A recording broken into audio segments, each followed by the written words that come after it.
Today is December 24th, also known as Christmas Eve. Instead of releasing something new, I wanted to give you something intentional.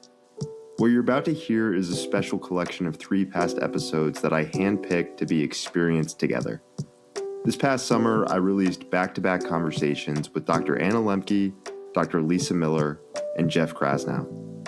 Looking back, I realized how beautifully those 3 episodes speak to each other, almost like they were meant to be heard in one long arc. Each of them explores a different pillar of health. Jeff begins with the physical body, sharing how stress, movement, and rhythm can transform our health from the inside out. Lisa begins with the spiritual self, revealing how we're neurologically wired for connection and how spirituality protects us from depression and despair. And Anna starts with the mind, explaining how dopamine, addiction, and overstimulation hijack our brains and what it takes to reset. Each one is a different entry point, but they all lead to the same truth. Real health is layered. Wholeness starts when we stop compartmentalizing ourselves. So today, I want to invite you to sit with these conversations, back to back to back. Let them work on you. Let them stir something. And maybe use this slower week to reflect on what part of you is asking to be nurtured as we close out the year. Let's start with Jeff Krasno. What did a typical Wealth and Wellness Day look like for you?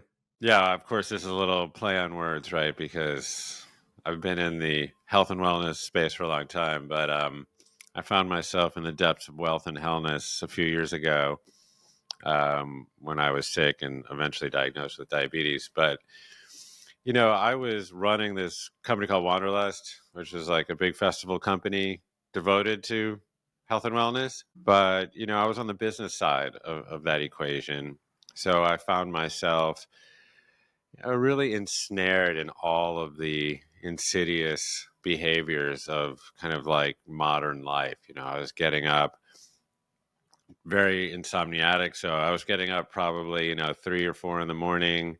I'd start that caffeine drip, pretty early in order just to clear the brain fog and to shirk off the chronic fatigue. I would engage in some early morning carbicide. So, the typical American breakfasts of, cereal or refined grains like bagels, muffins, etc. And then, I'd more or less like sit at a desk or in an airplane all day long. So, that sedentary behavior where just I was not moving my body.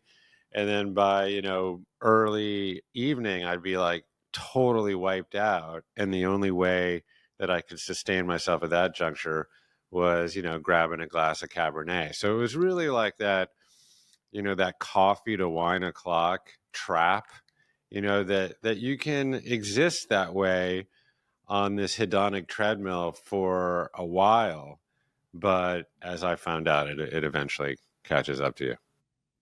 So when did that wealth and wellness lifestyle turn into a breaking point where there needed to be a change? Yeah, well, this is the crazy thing, Tim, is that, you can limp through life for a very, very long time with just kind of these prosaic, like anodyne symptoms. It's like, oh yeah, I've got a little dad bod, and yeah, like I got a little man boobs, but whatever, I can like cover it up. Yeah, I feel a little tired today, I'm a little brain foggy, but I'll do better tomorrow. Like I just got a bad night's sleep. But once you actually start to learn about those presentations, those are just upstream from chronic disease, like just upstream from prediabetes and diabetes. So I was experiencing those presentations for 5 years, maybe a decade even. And then I put this little disc on my triceps called a continuous glucose monitor. My friend was involved in starting one of the apps. And for your listeners that aren't familiar with it, it's just a little disc that you insert kind of into your triceps, and there's a little needle that measures the interstitial fluid, and then bounces that data to an app where you can essentially look at your blood glucose levels moment to moment. And I stared into that app, and I was running fasting blood glucose levels of 125 milligrams per deciliter, which might be Greek for a lot of people, and I was for me at that point, but that is basically the very, very top end of the pre-diabetic spectrum, bottom end of the diabetic spectrum. And I was having these postprandial spikes, so after meal spikes of blood glucose up to 250, 300 all the time, and then crashes out. So I would have these very extreme readings on my app that kind of look like the Swiss Alps, right? This is not what you want. You want the rolling hills of Austin, Texas, or Georgia. So that was really a wake up call where I was like, because what you could actually measure, you can improve, which is the good thing, but what you can measure actually, can unveil something, something real. And so at that point, I finally went to my primary care physician, and I'll just say men have a tendency to cancel that annual appointment, right? Because always something comes up. But you go and you generally you get a blood panel. And if you don't hear anything, you assume that you're fine. So I went in to my PCP. I was like, no, I need a hemoglobin A1C test. I need a full blood panel, CRP, all the different other markers that might indicate diabetes. And then lo and behold, I came back, with a diabetes diagnosis. Now, diabetes just to be clear, type 2 adult onset diabetes. So it's very different than type 1. And to be clear, this exists, diabetes is a disease that exists on a spectrum. So you can be way far down that spectrum, and it would be very, very difficult in some ways to reverse that with lifestyle protocols. For me, fortunately, I caught it at a place where I could treat it primarily with just lifestyle interventions. And that's when I got serious about a whole variety of different protocols that I started to adopt in my life.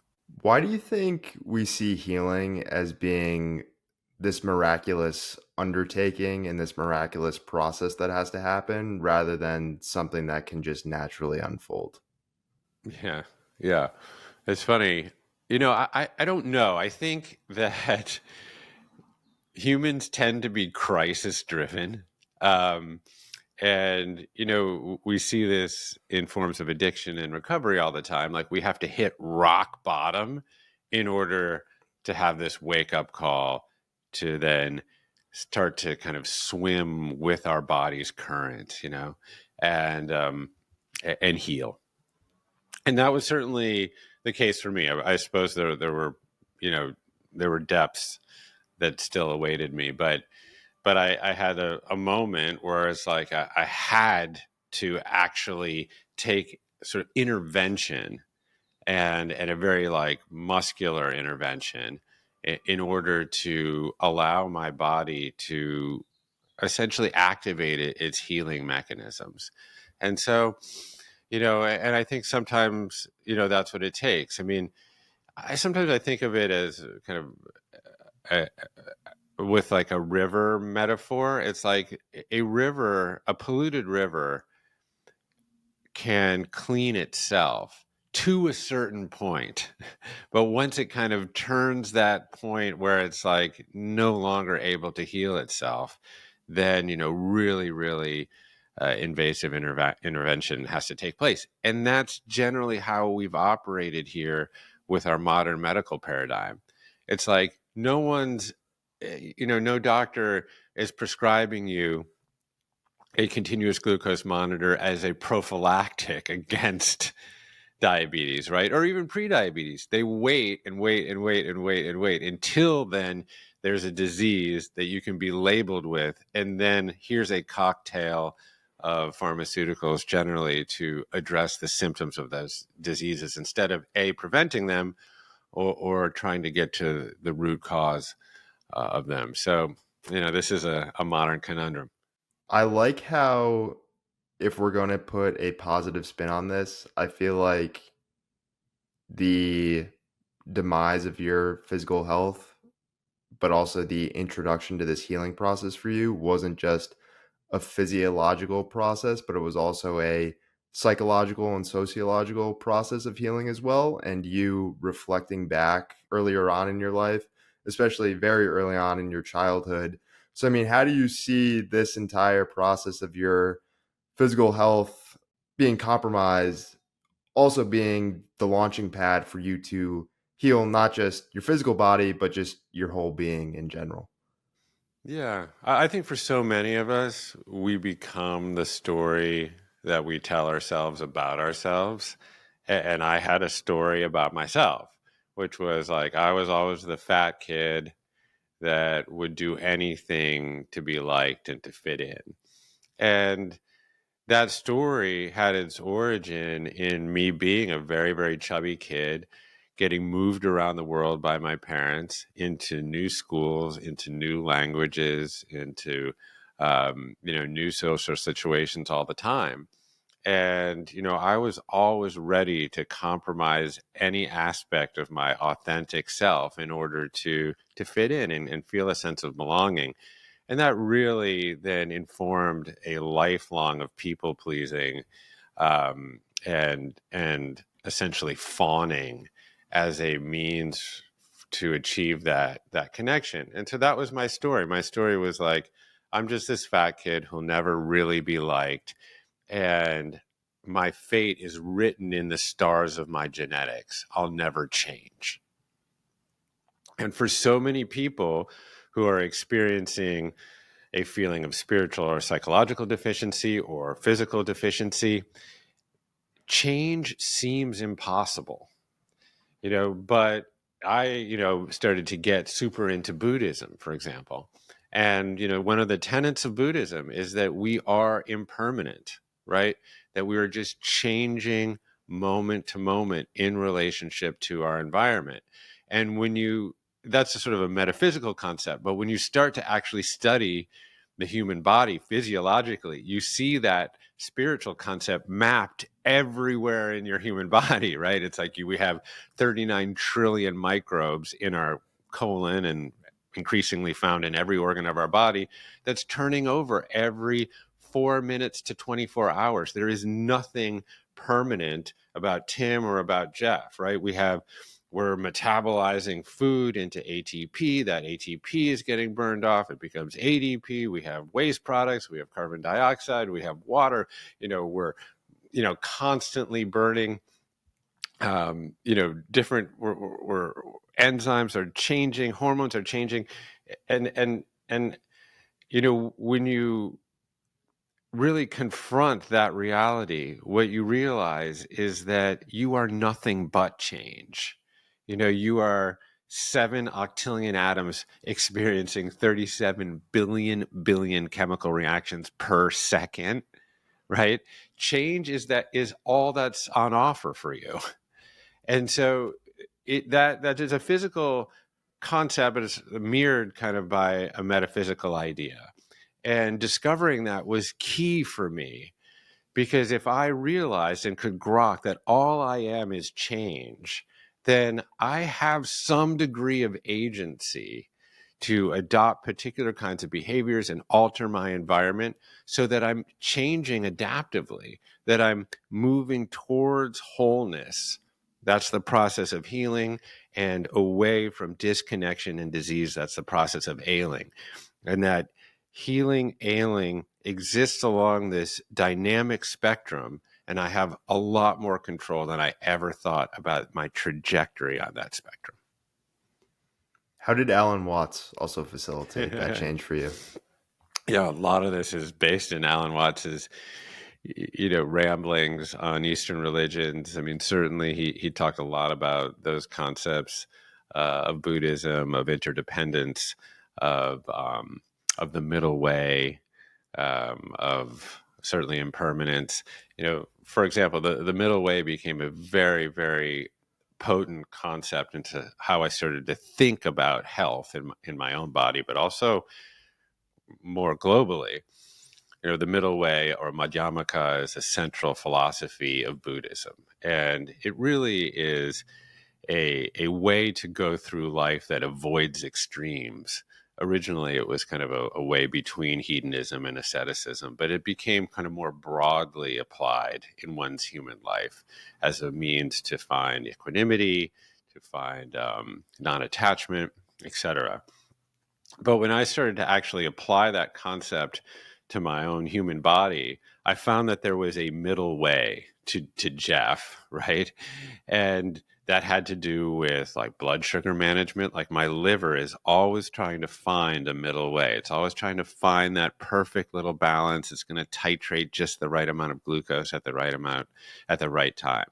You know, my body is fostering like a pH balance that is just it's tenuous, but it's almost perfect. Like it's very, very hard to change your pH balance. You can eat an alkaline diet, you can hold your breath for a little while, that'll make it a little alkaline, but pretty much you're still always going to find that little warm porridge of 7.35. Same with, body temperature regulation. We exist like right in that little Goldilocks zone of 98.6 Fahrenheit. Yes, we can do things to lower our core body temperature or to raise our core body temperature, but immediately we'll either start to sweat or we'll start to shiver in order to find and foster that middle way. And we call that middle way in the body, we call it homeostasis. And for me, homeostasis became the signature for health. And everything that I could do to foster the capacity to, or to enhance the capacity to foster homeostasis, that was what I was interested in. And, just like Tim more broadly, and we don't even have to go there, but like balance or the middle way or fostering this equilibrium seems to be emblematic of health in every system that we look at, whether that's ecology with the right mix and balance of different species, so known as biodiversity, or whether that's economics. The best economic system tends to foster a strong burgeoning middle class, right? It kind of looks like a bell curve where the distribution of wealth sits in the middle, or even a healthy political system, which seems to be totally anathema to the times, but generally fosters a strong middle where we can actually find common ground and compromise. So I think the middle way is a very, very helpful lens through which to see the health of all systems, but particularly the human system. Speaking of that balance and of that middle way, when it comes to the way that I feel like you speak, write, and create in general, it seems like you have this great balance between personal storytelling and knowledge when it comes to your work. I mean, how do you see your work not just as a way to try to highlight all this important information, but also maybe even try to combat the dryness or the fakeness I think you can commonly see within the health and wellness space? Yeah, that's an interesting question. Yeah, I'm not a doctor. I'm not an expert really in anything. That's the other thing. I feel like you're a really astute generalist, which is really awesome to see as well. Yeah, it's funny. I was bemoaning the fact that I hadn't gone to medical school and become a doctor or an expert in something. And I was sitting at dinner with a friend, and she said, "Well, that's what makes you a thought leader." And I was like, I'll take it. I'll take it." Yeah, exactly. But yeah, I'm just a curious human being, and I do spend a lot of time alone, reading. And I got super into human physiology, both out of curiosity, but obviously like by necessity. Yeah. And I started to learn, so much about how the human body functions. And, I was really diving deep into medical literature, primary source data, clinical research, et cetera. And at first, I literally did not understand 90% of the words I was reading. And there's a confusion and discomfort which comes with that. But I kept leaning in, and then it was like 70% of the words, and then 50% of the words. And I just read this long study that was just released about aluminum and vaccines. And it's like, okay, now I still don't understand every concept or every word, but I can really grok most of it. And so there was a while when I was learning a lot about human physiology that I kind of wanted to flex around it. And, I was doing podcasts and interviews, and I'd be like, well, look how much I know. I'm going to break down, the 10 stages of glycolysis for you right here. And I quickly realized that no one really gives a shit about that, you know? It's like, yeah, it's cool to know about the basic mechanisms of cellular respiration, but unless you're going to be a gastroenterologist or something, like it doesn't mean anything to anyone. But I'll tell you what does mean something is story. It's personal, emotionally salient story. And, if I can talk about glycolysis within the context of story, it's so much more powerful for people. And that's really what I'm into right now. I'm really into story. And of course, you look back historically at what has most influenced, humankind and its story. And I think, right now where we seem to be so divided, so polarized in this kind of endlessly Manichaean debate around every issue, basically, I think story can provide a bridge. It can really help us see and identify more common humanity, and so yeah. So I'm into trying to tackle what otherwise be very technical topics inside of story. I love that, and that resonates on such a deep level. And I'd even say that a lot of my most recent guests, people like Dr. Anna Lemke and Mm. Dr. Lisa Miller, experts within their space, within their work, was surprised to see the amount of storytelling within their writing, especially within their own lives, and couldn't agree with you more that that's what people resonate with the most and that's what they remember. And I'm curious to know, so I mean, you have this physical awakening, I guess you could say. If we had this conversation, 10 years ago, what would the flow of that conversation look like when it came to health and wellness? Like, what were your main talking points, I guess? Yeah, I think it was health and wellness outside of my own experience 10 Hmm. years ago. I was in the industry of health and wellness. I certainly intellectually knew, about the attributes of yoga, and I could extol the virtues of meditation, but not by dint of my own experience. I wasn't actually doing these things. Interesting. Yeah. And now, I'm like a million miles away from my best self, right? But I am walking the walk. This has become my life. I do embody the things that I talk about, and I practice them. And so I think I have just a more insight about what it means to actually do something and not just talk about it. And, I think that, that also speaks to the Eastern traditions. Like a lot of the Eastern traditions are really, um, they're not about acquiring knowledge per se, but they're about experience. In fact, mysticism itself, we have a lot of words to describe the experience, but they always fall short, Mm. because it's a feeling, it's a sensation of actually the transformation of feeling like a separate self to the sensation of actually feeling completely interwoven and integrated into the universe. And I can try to find symbols and words to explain that.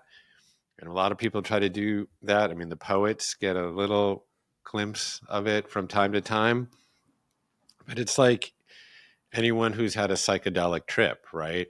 And all of a sudden, they enter this state of integrated consciousness, to then come out of that and actually try to explain it to people, it always falls short. And so I think this is kind of part of my journey is trying to move from the empirical and cognitive into the felt and experienced. Um, and it's tricky because I love accumulating knowledge and I love having conversations like this. It's kind of my happy place.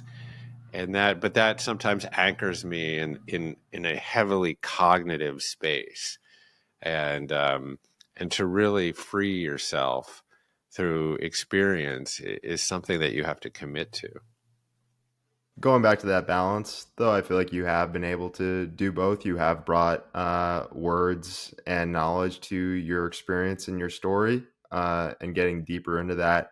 I mean, you created your own philosophy, the Tao of Health. One of those pillars you've already talked about, impermanence. The others are interdependence, agency, and balance.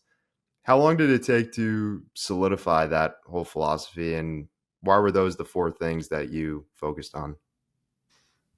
Yeah, it's interesting. I was really influenced by the Tao of Physics. It's a book by Fritjof Capra, who was a physicist, and what he was doing was kind of superimposing some of the discoveries of early 20th century physics on top of Eastern philosophies, particularly Buddhism and Taoism.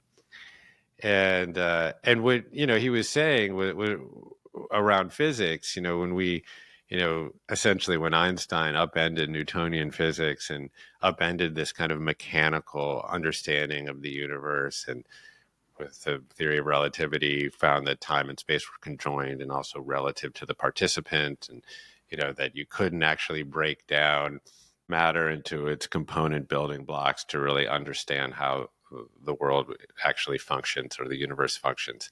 Is that it's and matter was fungible with energy. All these concepts that were central to kind of early 20th century physics really mirrored a lot of the revelations that Eastern philosophers had intuitively.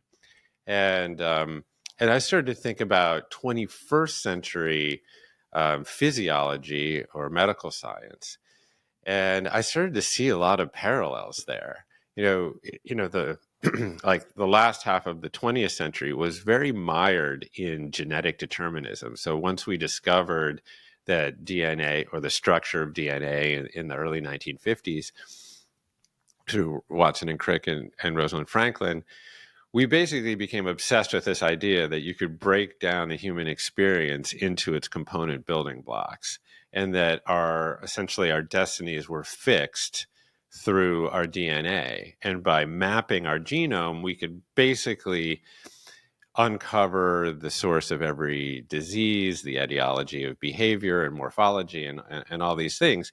And then we discovered very late in the 20th century through the Human Genome Project that we had a mere 23,200 genes, basically less than a grape plant, the same as a tadpole, basically. So it opened up like a whole new set of questions of like, well, wait a minute, maybe it's not just the genetics. Maybe it's actually how the genetics turn on and off. And this, of course, gave rise to this whole field of epigenetics, how our genes express themselves in relationship to our environment. And so we weren't just these DNA packages wrapped up in a bag of skin. We were actually this DNA that was constantly interfacing with every single aspect of our environment, or what's known as our exposome. And according to that relationship with our environment, our DNA would express itself in different ways. And so we were not fixed. We were impermanent, constantly changing in relationship to our environment. And that is a absolutely 100% Buddhist concept. And then, of course, we discovered these other fields of neuroplasticity. So you're much younger than me, but like I grew up with like this idea that at 25, it's all cognitive decline. It's like you don't make any more neurons.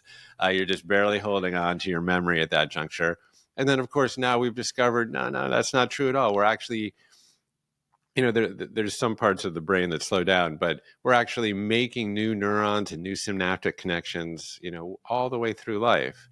And we're always, again, changing in relationship to our environment. Then we uncovered this whole world of the microbiome, like we kind of talked about briefly earlier, that we're changing in relation to these 39 trillion prokaryotes, these little bugs that exist in us and on us all of the time. We're completely interdependent with them. In fact, we've outsourced a lot of our function to them in this incredibly symbiotic way. So it's really, we're living within this holobiome.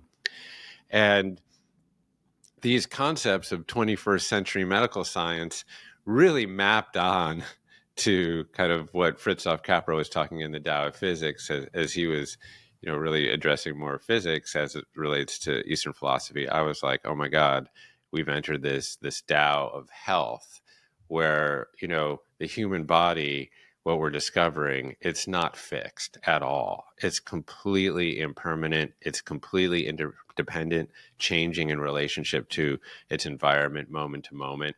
And we have a lot of agency over that, not complete agency. We can't control necessarily what toxins are in the air all of the time, but we have more agency than we've ever been led to believe over adopting certain kind of behaviors that activate certain kind of resilience and longevity pathways, et cetera. We can shape our environment in certain ways that enhance health. And then what are we pushing for? We're pushing for that homeostasis, that middle way concept. And so I started to amass all of those concepts into a singular philosophy called the Tao of Health. It's a fun way to think about it for me because I am so interested both in human physiology and also in Eastern studies. Yeah, so you create this ecosystem, and I feel like it's the foundation for you to then be able to further decipher this understanding of chronic disease with chronic ease and needing good stress within our lives. And obviously, while chronic diseases are certainly a major problem, you experienced it for yourself. What I like about your work is that it shows that it's really just the facade for the root cause, which is chronic ease. How much of that relationship between chronic disease and chronic ease do you see as just being synonymous with symptoms versus root causes? Yeah. Yeah, it's interesting. I mean, as I started to try to examine why I was so sick, and then by extension, why the world seems to be sick, often plagued by these, modern chronic diseases, I started to examine, well, what is the true source of this disease?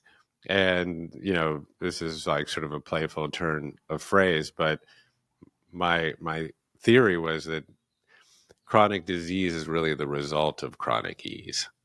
And it's really the result of a lot of evolutionary mismatches that we've self-imposed since the Industrial Revolution, but very much in an accelerated way in the last 50 to 70 years.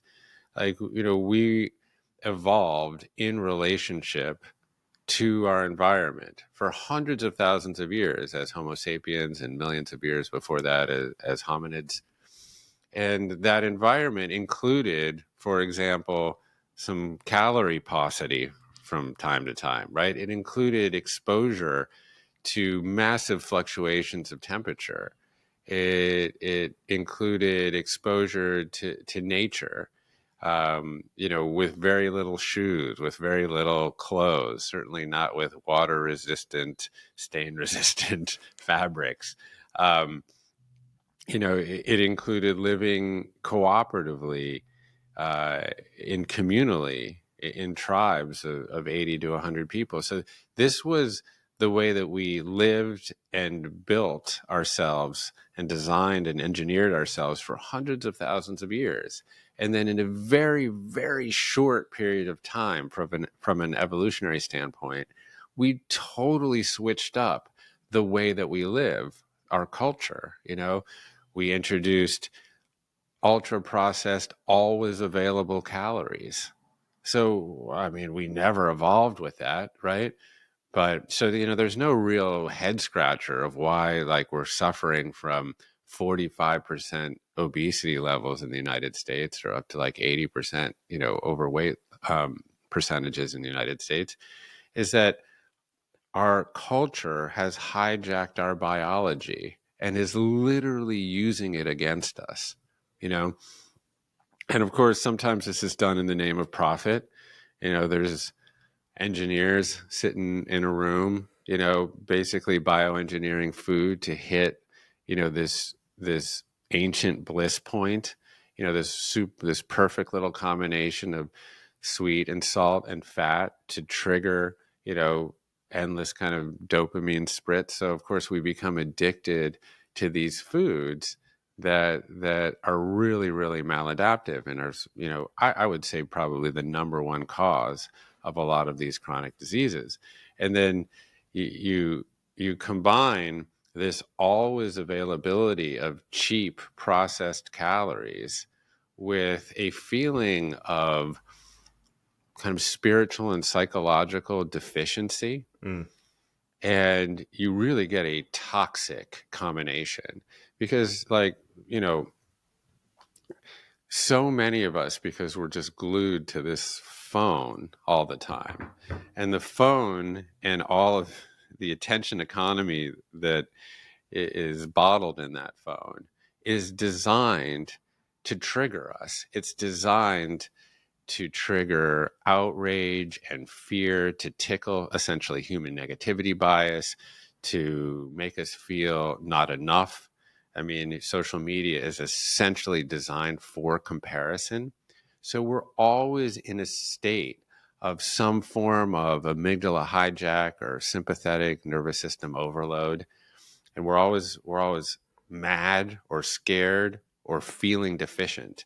And in order to address those feelings, we see the cupboard over there, right?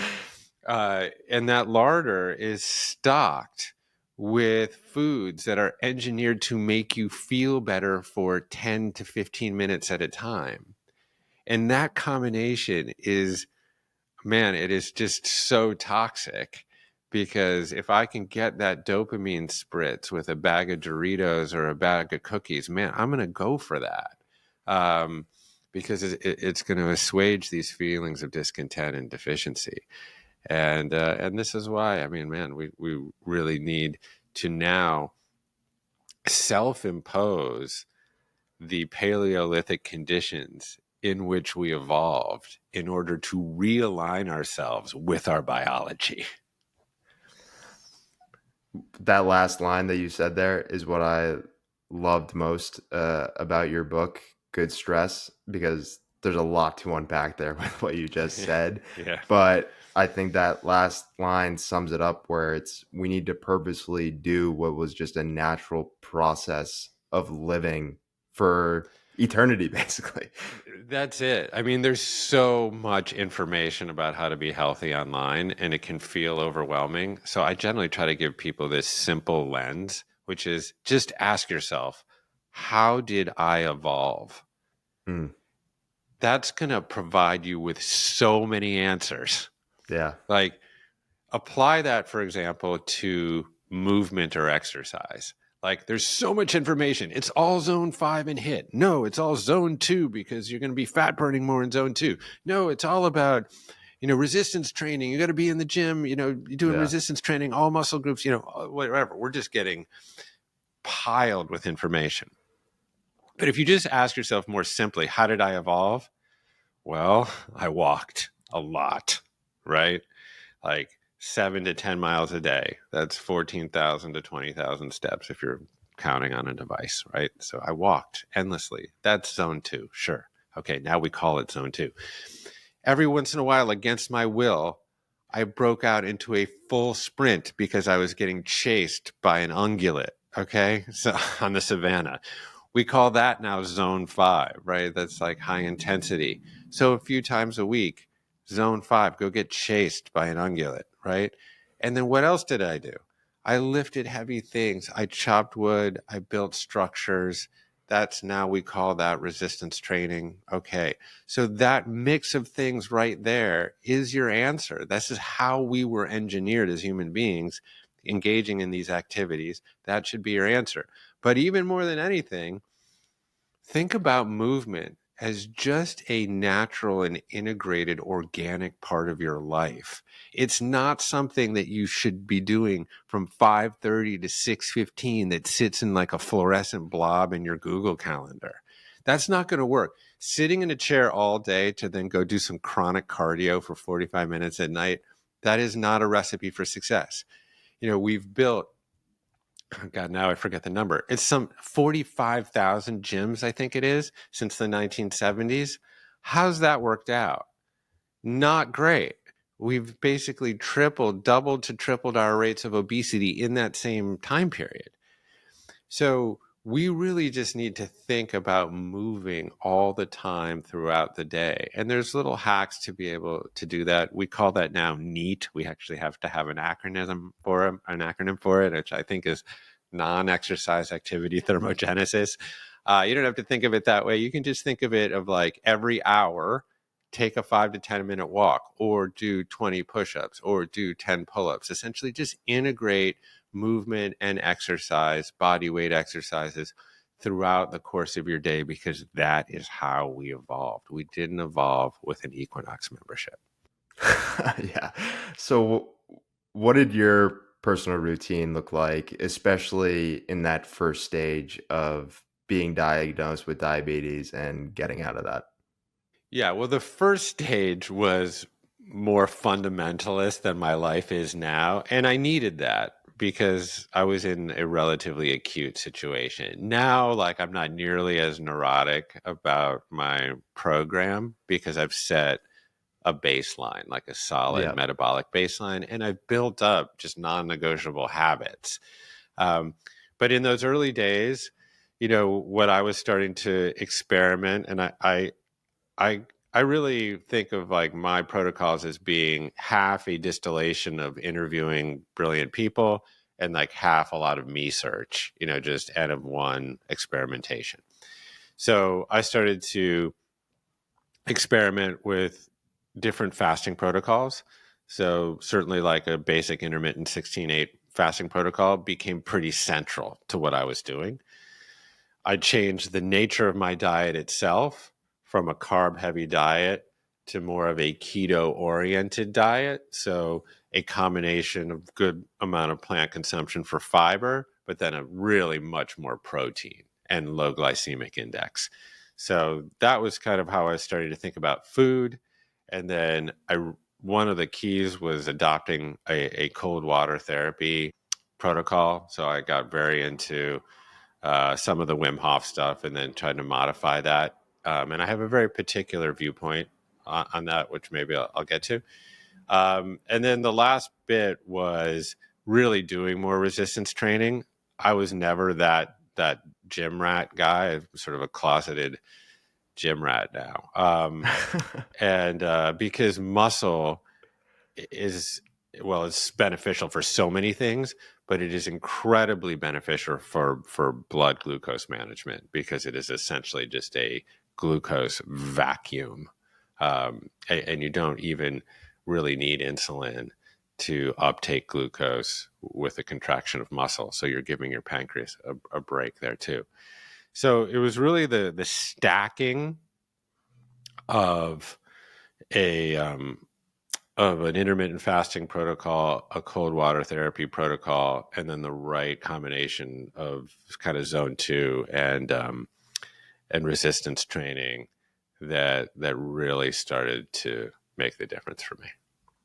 And did you have anyone in your corner helping you out, or is this kind of just you on your own doing that me search, like you said, and building this out yourself? Well, fortunately, like I host a podcast where all I do, or all I did really for 5 years, was interview doctors, and they'd all come and stay at my house, more or less. We have a retreat center in Topanga where I was doing most of these, and with a cold plunge and a sauna and a yoga studio and hiking trails and all this stuff, and a chef and all this stuff that we run as part of our retreat center. So I was pretty lucky to be able to sit there with Mark Hyman and Sarah Gottfried and Casey Means and a lot of folks that were very, very generous with their knowledge and their different viewpoints and diagnoses of where I was. And then it just became applying that to my own bio individual self and finding the right recipes, for me, essentially. But where I saw really just an accelerated um, impact was the stacking of those first couple protocols that I talked about. So because most of my issues were metabolic related to blood sugar management, you know, the intermittent fasting protocol that's going to give my pancreas a much needed break from producing insulin. Then because of that, my cells would become more insulin sensitive because they wouldn't be resistant to the product. Um, we kind of know that through drinking too much beer in high school or college, right? We become basically resistant to the product. We develop a high threshold. The same thing is actually fairly true for any molecule in the body, but it's true for insulin. The more when we have hyperinsulinemia, like a lot of circulating insulin, we become essentially resistant to it. And so by giving my pancreas a break and lowering insulin levels through fasting, I became more insulin sensitive. And then obviously through the adoption of a keto diet where my macronutrient proportions were much more around protein and fat and much less about carbohydrates, I was also lowering blood glucose. So that was helpful. And then I started to cold plunge in a very, very particular way. So prior to breaking fast, I would get in the cold plunge. So maybe like 10 o'clock in the morning. And at that point, I would have very low blood glucose levels because I would be in a fasted state. I had adopted this keto focused diet. And then I would get into the cold plunge. My core body temperature would plummet, right? And then my body would seek out that middle way. It would engage in some thermogenesis. And my mitochondria and my cells would look around because they needed an energy substrate to make heat, to get myself back up into that Goldilocks zone. And they'd be looking and they couldn't find a lot of glucose. So what else did they have at their disposal? The other substrate for energy, fat. And so they would go into my fat cells and essentially convert triglycerides to free fatty acids and ketones in order to warm myself back up. And that little cadence for me of intermittent fasting and keto diet and cold therapy in that little Tetris, I just saw unbelievable results in a very short period of time. 4 or 5 months, I lost 60 pounds and really started to my blood sugar level started to really level out. So it was pretty amazing for me. But I also want to say that this is what worked for me, and I can understand the mechanisms behind it, and the mechanisms, I can explain them and they make sense. But everybody is also a little bit different, and particularly women are different in terms of their reaction to fasting and cold. And there's a lot of amazing, smart women that are talking about like how to fast intelligently and how to, particularly, for women who are in their cycle or past their cycle or women's relationship with cold seems seemingly a little different than men. So, I want to just say that this was my personal experience. I think that there are some aspects of human physiology that apply to everyone, given that we all share 99.1% of our DNA. And I apologize for that. But there's obviously bio-individuality, so everyone needs to figure out their own little mix. You stress having an incremental mindset when it comes to implementing things. Do you feel like you always had an appreciation for that, or was there anything that you felt like throughout your journey you took on and it was like, oh, I just took on too much too fast? Yeah, I think there were times. I mean, and I think it's actually informed how I've started to think about good stress now, which is I would never recommend anyone start their cold water therapy protocol in a 34-degree ice bath. Just like I'd never encourage a runner or someone who wanted to start running to start with a marathon. I'd never encourage anyone who's interested in breath work to do like hyperventilation work, kind of a la Wim Hof right out of the gates. I think, what you want to do with good stress is just push the edges of your discomfort. And you have to keep finding where that edge is. And, the good thing is that, you can titrate, you can decrease temperature of the water, you can increase duration, etc. Just in the exact same way of lifting a weight, like just take a dumbbell, you're progressively overloading a muscle, but you don't want to overly stress that muscle because you're going to get injured. You want to just find the edge of that discomfort. So with a muscle, you're like literally, you're ripping the little microfibers, but just in the right proportion, such that then when you give that muscle rest, your body's going to activate these, you know, you know, protein synthesis molecules, et cetera. You basically have an immune response, and that immune response ends up being adaptive. And this is, I think, goes to this idea of like the dose makes the poison, right? Mm. So, and I find this is true just in all parts of, confronting stress in your life. If you have a particular fear, for example, I wouldn't go head first into that fear. I'd go to the edge of it and then pendulate in and out of it. It's a kind of exposure therapy on some level. But it's like you look at like athletes that train at high altitudes. That's a form of good stress, right? Because like the air is less dense, there's a lower partial pressure of oxygen there. So you're getting a mild hypoxia. You don't get a total hypoxia. Total hypoxia, the podcast is over. Right? Right? But you get that mild hypoxia. It's quite amazing, though, that in response to that mild hypoxia, to that little bit of good stress, what does your body do?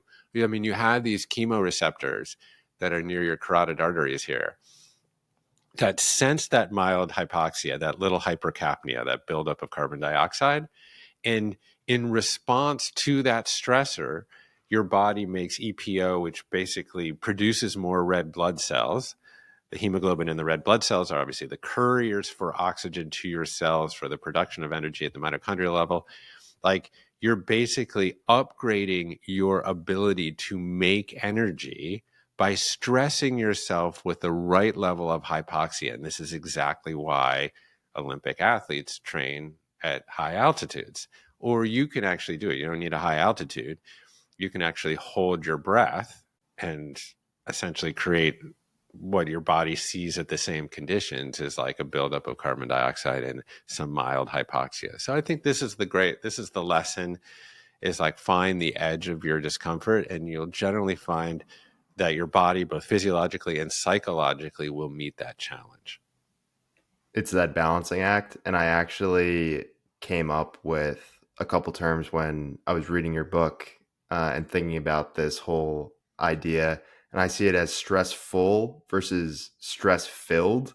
And what I mean by that is because I feel like we get into this mindset that if it's not breaking me down, if it's not just like truly physically demanding, then there's no benefit to it. And yes, like when it comes to hypertrophy training, yes, what you're doing is you're breaking down muscles and then it'll grow back stronger.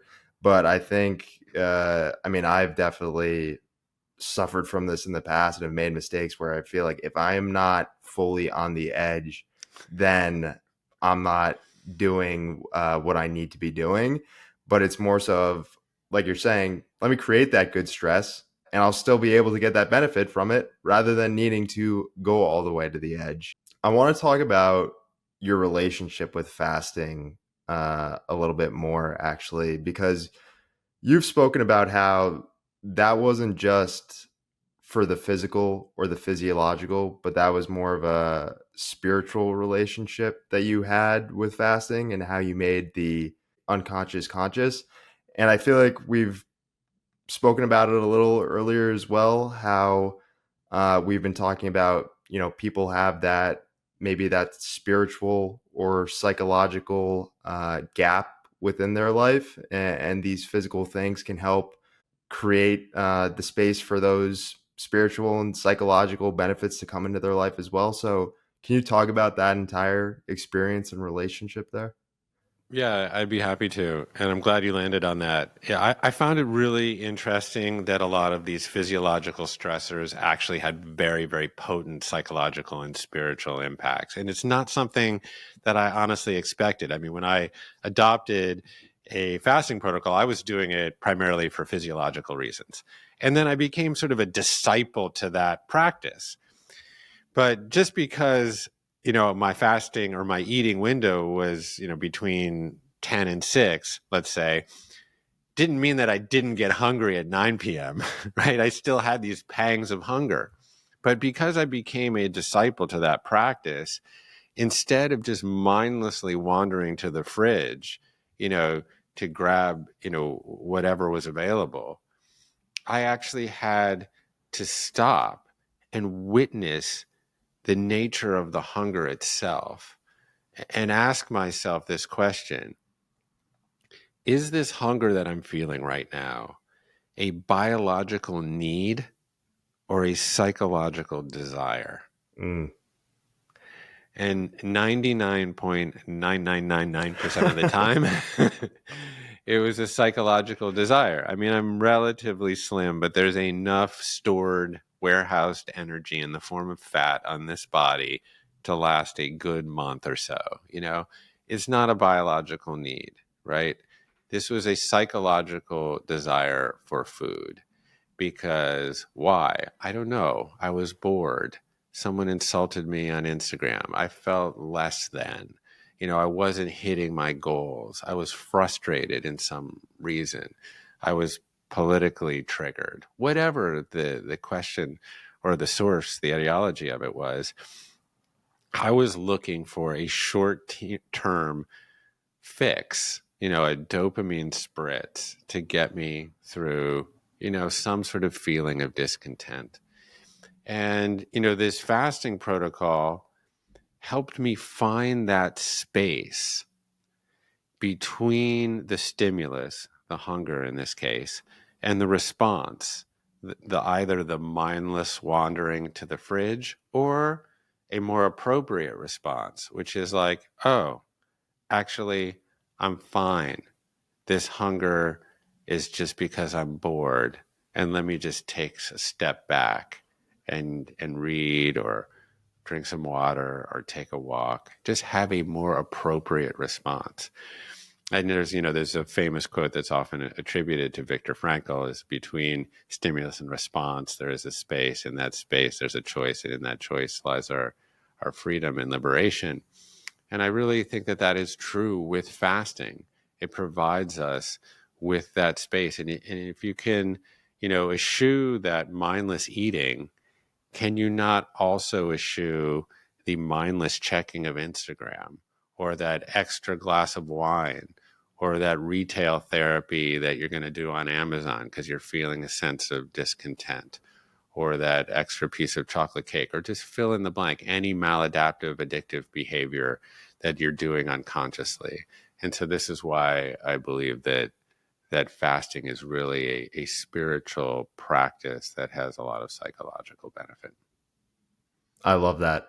Yeah, we are always looking for something, and fasting allows us to, okay, let me sit with that nothing instead.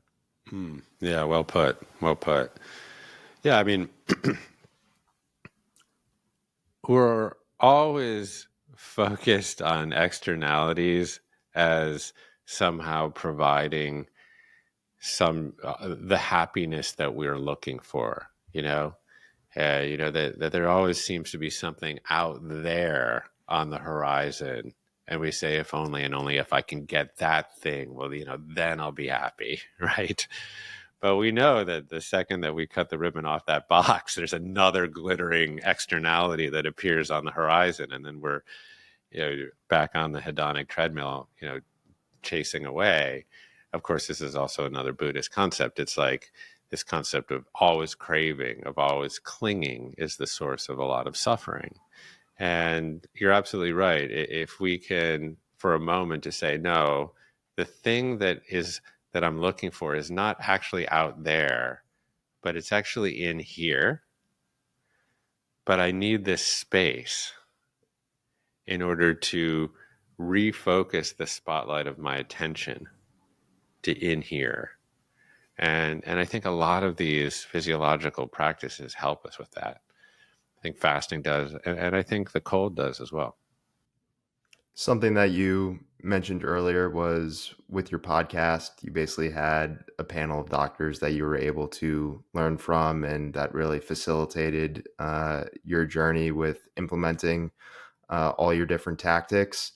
I'm really interested about that podcasting experience and podcasting in general on your well-being, but also on your health. And you say, my mind and body, and dare I say spirit, became a laboratory for both the conventional and esoteric protocols of my interviewees.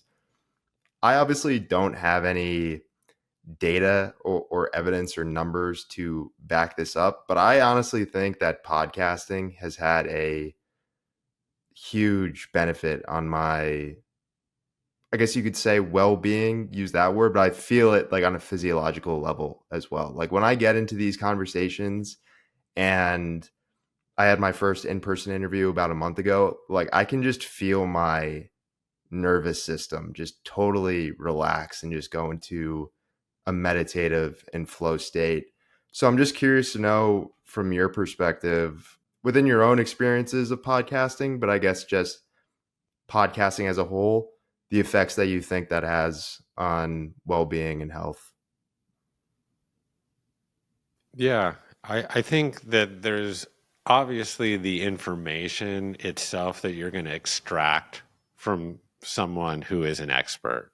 So that almost goes without saying. But I think it's the practice itself of podcasting. I think it is really unique because podcasting, when you're in a conversation like this one, you are all here, right? There's no distraction. And, we are living in this moment where, our span of attention is like, a cricket. It's like 5 seconds long. So rarely do we get this opportunity to be in a kind of coherent, long wave connected space where we're just free of every ping and ding.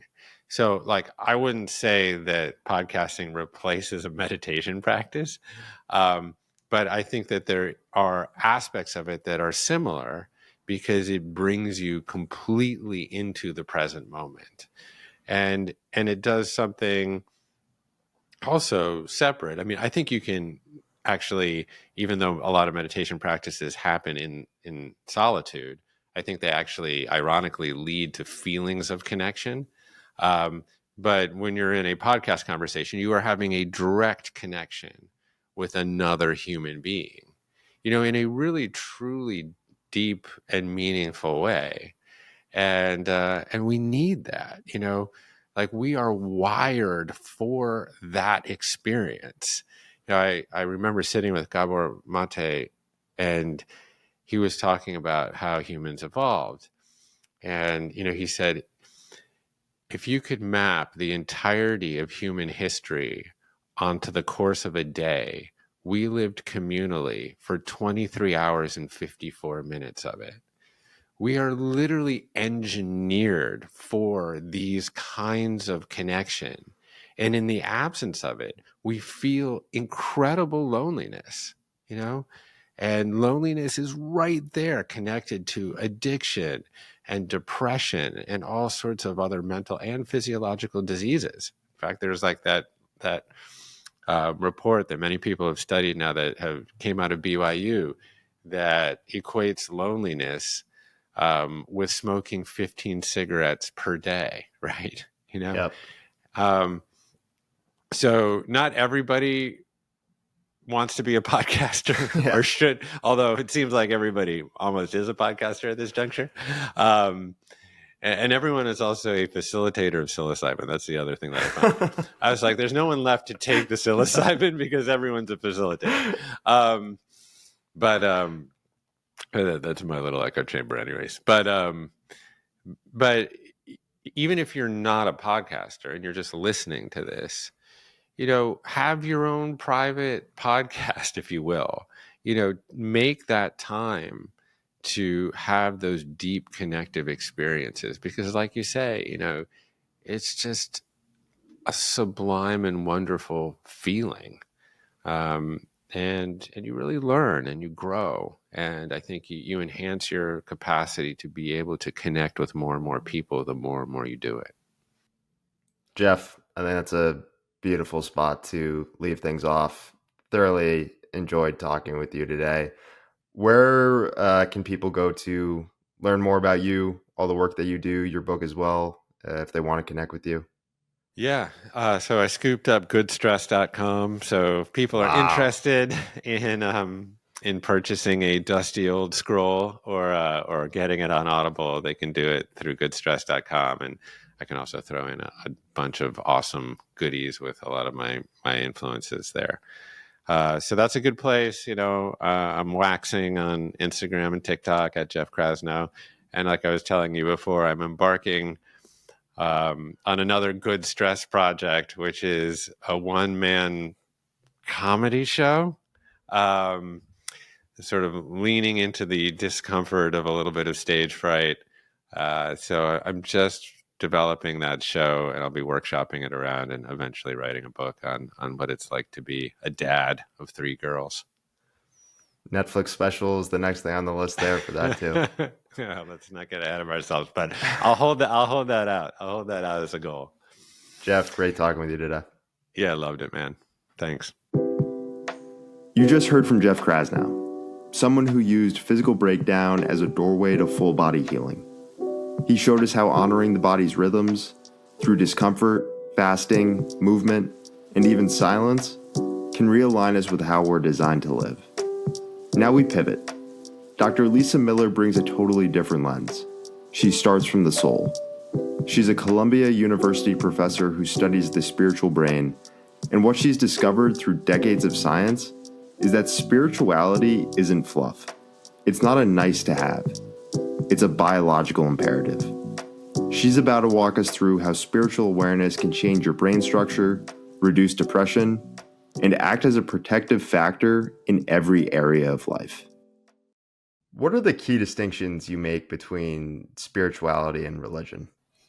Tim, science has really brought a great deal of insight into the nature of spirituality, the nature of religion, when understood through the lens of research. And it looks like this. If we take a twin study, we look at twins raised together and twins raised apart, and factor out how similar they are as a function of genes and environment, we can determine the extent to which any human capacity, height, weight, eye color, sense of humor, is inborn versus environmentally formed. And so too, a twin study has been applied to spirituality and religion. Religion are beautiful world faith traditions, whether I am Christian or Hindu or Jewish or Muslim or Baha'i, whatever the tradition may be, is a gift of our parents and grandparents. It might be a tradition we pick up and into which we immerse ourselves. Religion is environmentally transmitted. Spirituality is different than religion. They can go hand in hand, but spirituality is innate. Spirituality is an inborn capacity in every single human being through which we can experience and know the deeper nature of life. Some people say higher power or God or Jesus. Some people say the universe. Whatever our word, we are built to receive and perceive the deeper nature of life. Spirituality and religion go hand in hand for about 2/3 of people. 2/3, particularly in the United States, 2/3 of people say, I am spiritual and I am religious. But whether or not we're religious, we're all born spiritual beings. What I love most about your work is that you show that spirituality is a relational term. And what I mean by that is what the role of spirituality is in relation to our health. Broadly speaking, and not getting too deep in the weeds just yet, how do you think the appreciation for the effect of spirituality on our physical and mental health allows us to turn something that, largely speaking, can feel intangible and turn it into something that is concrete and grounded? So, spirituality, as we've seen it through the lens of science, is an inborn, hardwired capacity in the brain to see into the deeper love and the deeper guidance in life. We are all loved and we are all guided. And put even more, to nail it down even more precisely, we're all born to see the love and guidance in life. 2, the love and guidance in life is real. And so 3, every moment of every day in our lives, we have the choice to engage in a dialogue with the deeper nature of life. Now, when things are very, very challenging, for instance, if I lose someone I love, or if I'm ill, or if something I wanted so badly and worked so hard for doesn't happen, that can seem at the moment world shattering, right? It can feel like everything has broken, and the times it can even feel like the world as I knew it does not hold. That's actually what trauma is, not just being frightened or sad or disappointed, but when the world as I knew it, the ground under my feet shifted. That's trauma. When that happens, a spiritual response to suffering is a very profound way through the tunnel to the other side, because a spiritual response stops asking the question that we hear so often in society: what could I have done differently? Why is this happening to me? This sort of illusion of control, the not as I planned it type mindset that we're given in our society. I call it achieving awareness. Out from there to a far more open and life-giving stance, which is not why is this happening to me, but how is this happening for me? What life are you asking of me now? What higher power are you revealing to me now? What is life showing me now? Major change in perception. We are hardwired to be able to ask either question. It is our choice to be an open system, engage life in a dialogue and say, hey, life, God, higher power, what do you ask of me now? What are you showing me now? Physical health and mental health are obviously terms that are huge in our society. And I feel like the next step for us as a culture is to adopt the term spiritual health. I feel like that isn't used as much or even at all. But going to what you said there, I think it can really help people if they bring that into the conversation of understanding, all right, how is my spirituality playing into my overall health here? What is the awakened brain and how does it play into that spiritual health framework? Tim, you're so right. Spiritual health is the cutting edge of the whole person health and wellness movement. We've finally gotten there, and we've gotten there with a lot of science, a lot of wind in our sail. So much so that the recent Surgeon General, Vivek Murthy, said there are 4 pillars of health: physical, mental, social, and, to your point, spiritual health. How was he able to do that? Because we now have 25 years of really good peer-reviewed science that says spiritual health indeed is a pillar of whole person health and wellness. Tim, I would even go further and say that the spiritual core is the center of whole person formation, that physical and mental and social health all come forth from a good spiritual core. I'd say that's the heart. The awakened brain is our seat of seeing and knowing all life. We're born with a capacity to awaken, every one of us, but this capacity is 1/3 innate, 2/3 cultivated, which means that yes, every baby is born with a brain built to receive and perceive the deeper nature of life, but it is up to us to meditate, to pray, spiritual mind-body work, service, reflection, whether it's scripture, whatever one's book or form of art may be, right? It is up to us. 2/3 environmentally formed. Well, that gives a lot of space, particularly for young adults, to cultivate their spiritual core, to strengthen the muscle. You were born with a brain poised and ready to awaken. But it really is our opportunity, the opportunity of our lifetime to do the work, the 2/3, to awaken this gift. That is so beautifully said. And yeah, that's truly remarkable when somebody can have the conscious awareness of that, of that's what their natural state is like, and then, okay, let me do the work to unlock that. I mean, that is truly, truly empowering. So we've laid And the it's work, groundwork. as you say, Tim, it's Yeah. work. And it's Yeah. not always easy. I mean, it's often out of very painful, sad times, losses, disappointments, like big losses. Like, I really thought we were getting married and this person just broke my heart. Like, I was going to play center forward and I've just permanently injured myself. I'll never play again. I mean, the big disappointments are actually the double door Yeah. to an awakening. Yeah. What Those things life that happen against your will ultimately become the launching pad for that awakening. what life are you showing me now? When I feel so bruised and so pained that I can't stand it, God, please open my heart so I can feel you. And there's God. Right? Hmm. There's in these moments of total emptiness and despair, huge openings. But we've got to say yes, and we've got to hand it over. It's not just in AA or NA that you hand it over. We're built to hand it over. Hand it over every day of our lives. Tim, we're an open system. Science shows us the brain is like an antenna. We're an open system. We're not like a factory that makes up thoughts. We're an antenna that receives true, real, spiritual guidance, true, real consciousness, information, love. So, what God do you show me now? What life do you want from me now? These are real questions. Ask your higher power, ask the deeper source of life, and you truly will get an answer.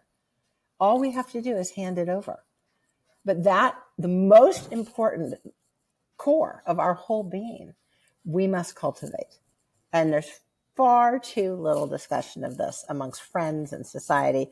We can help each other if we bring it forward, like you're doing right here. How did your clinical internship in Manhattan act as the launching pad for all this for you? So, Tim, I was in my mid-20s, and at this point, I was a new intern. I'd just gotten my PhD. I was working at a hospital in New York. And I looked around and I saw that people were really suffering. I mean, so depressed, so despairing, a lot of addiction. And to be honest, they were really not getting much better. They might be sort of pumped up with drugs for a few weeks, sent out in the world, but like clockwork, the same people were coming back month after month. So it was clear to me that at that time, mental health really, there were good people in it. We were trying, but it wasn't working. And I started listening to the patients, and the patients would say, "Hey, Dr. Miller, will you come here? Dr. Miller, will you come here? And come over here." Very, very suffering, pained patients, often meant to a quiet, hidden spot where no one else is going to see me. Dr. Miller, and this quiet spot could be behind a door. Dr. Miller, this quiet spot could be in the kitchen or the pantry. Will you pray with me? The patients knew. We, in our most excruciating, painful moment, know that we can hand it over and will be held. We will be loved and we will be guided out of the abyss. Mental health had yet to engage the deepest source of reality, the hub of the whole person.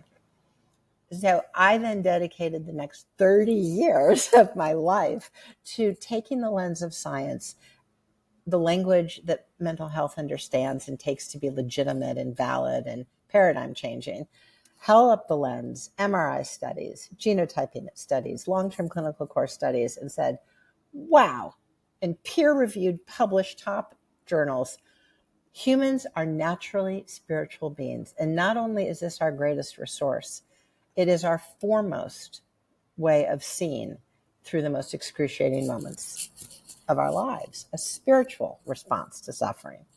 What God do you ask of me now? Please, higher power, show me the way through. Jesus, Hashem, Allah, universe. Show me a way, guide me, and an answer comes. Yeah, from my own experiences, I feel like true healing cannot exist or begin to occur without some type of spiritual embrace. And I feel like the initial lack of spirituality in that internship for you and your patients, but then the subsequent introduction of it really shows that. But what I've also learned from healing, it's about getting to the root cause of things. And so within the medical system, I feel like it's not so much just about exposing patients or individuals to spirituality, but it's also about getting to the root of it with the medical system as a whole, but also medical professionals, with not just exposing them to spirituality, but speaking ideally about having, medical individuals truly start to embrace spirituality and appreciate what you're saying is spirituality is that core pillar, and then physical, mental, and social revolve around that. How do we go about doing that? You're so right that increasingly the field of medicine and psychiatry is starting to look at what is now 2 decades of really strong peer review science and say, okay, one, we know everyone is a spiritual being.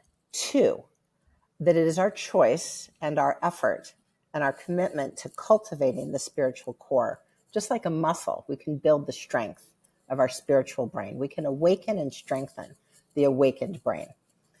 Once we awaken and strengthen the awakened brain, we are less addicted, less depressed, and more able to marshal a spiritual response to suffering. So just as we might lift weights and build strong arms and a strong back and be ready to go and have a strong physical core, when we strengthen our spiritual core, we're fit and ready to go in life.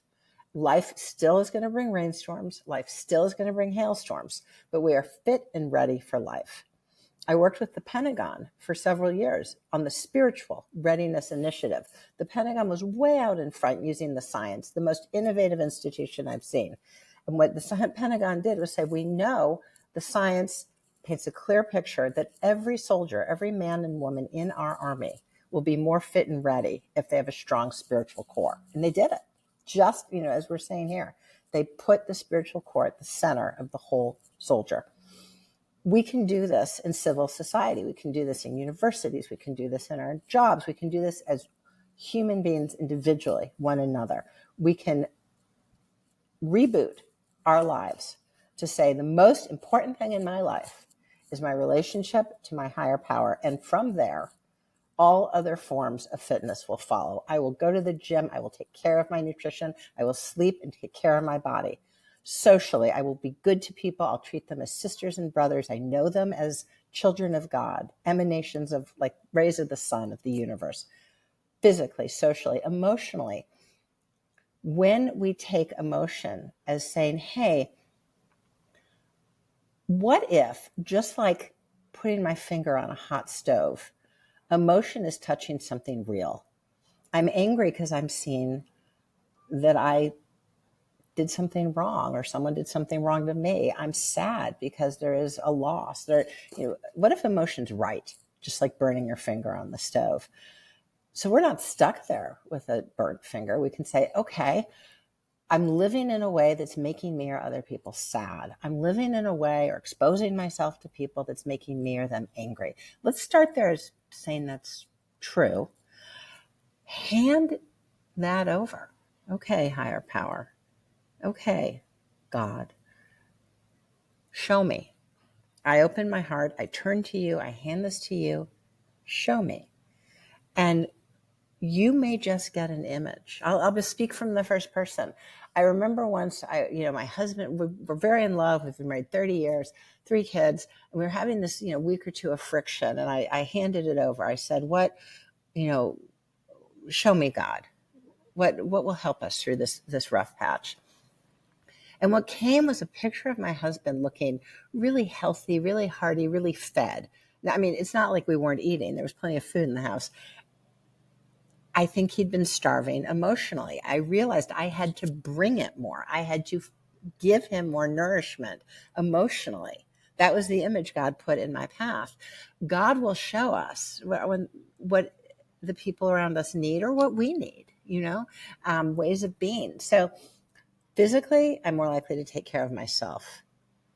Socially, I'm better to other people. Emotionally, if I can take my failures as learning and other people's failures as learning, then I have a chance to hand that over and see a reset, see another way of being. The trap of anger and guilt and rage and shame and blame, that doesn't go anywhere. It just doesn't go anywhere but down. And we all have these moments, and we all have these downward tunnels. It's not like anyone's a bad guy or a good guy. That's exactly what we can take and hand over. The downward spiral, the anger, the guilt, the shame. And an image or a synchronicity or some type of opening will come. And if we miss it the first time, it'll come back. This is an abundant, generous universe. If we keep showing up in our heart and in our perception, our eyes, seeing the dialogue. Like we were talking about earlier, I feel like those unwilling experiences are the best launching pads for that spiritual awakening. But for somebody who's listening who maybe isn't necessarily going through a tough time, but feel like they need something more, they need that spiritual foundation, where is somebody supposed to start? Because that can be kind of an overwhelming or a daunting thing to try to undertake. Yeah, right. Exactly. So it's one thing to be told you're built with a brain that can awaken. It's one thing to be told you naturally are wired up for spirituality. It's another to do it, to say, okay, step one, help me here, right? Yeah. And for some people, it's dusting off a rusty prayer, something familiar, going back to a place where they felt alive and connected. Childhood house of worship, or a place where they sat by their grandparents, or recovering the sacred text of their tradition. For some people, it's a way through a road that has been paved long ago. And for others, it can be trying to feel the connection for the first time. Now, in truth, we've all had little bits of this, but maybe walked right by it, not known it for what it really is. We've all had moments of feeling this great love or a sense of oneness, or a stranger on the street is so kind and we realize we're all connected, or maybe we do something really nice for someone and we're full and whole and we think, that's really how we're built. There is a way in that I learned from one of my teachers long ago. I always like to thank my own teachers. The late Dr. Gary Weaver worked with people who felt really disconnected from a transcendent relationship from their higher power. And he taught me a way to help people connect. Do you want to try it? Sure. Yeah, let's do it. Okay, beautiful. This is in the language of life. It's a very gentle, non-daunting just invitation. And it takes 90 seconds. So I'll invite you to just, good. Okay, I invite you to close your eyes, take 5 breaths.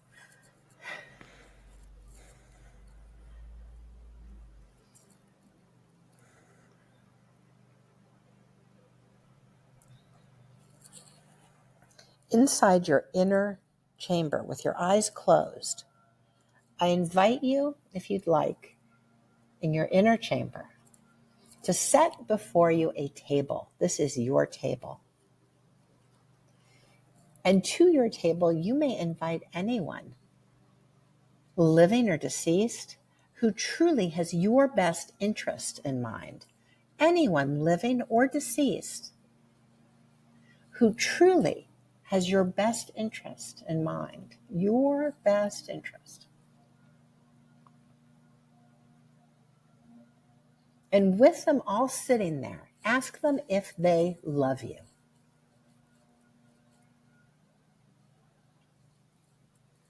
And now you may invite your higher self, the part of you that is so much more than anything you may have done or not done, anything you may have or not have, your true, eternal, higher self. and ask you if you love you. And finally, you may invite your higher power. Whatever word is yours, however you know your higher power, and ask your higher power if they love you. And now, with all of these people sitting here right now, what do they need to tell you now? What do you need to know? What do they need to tell you now?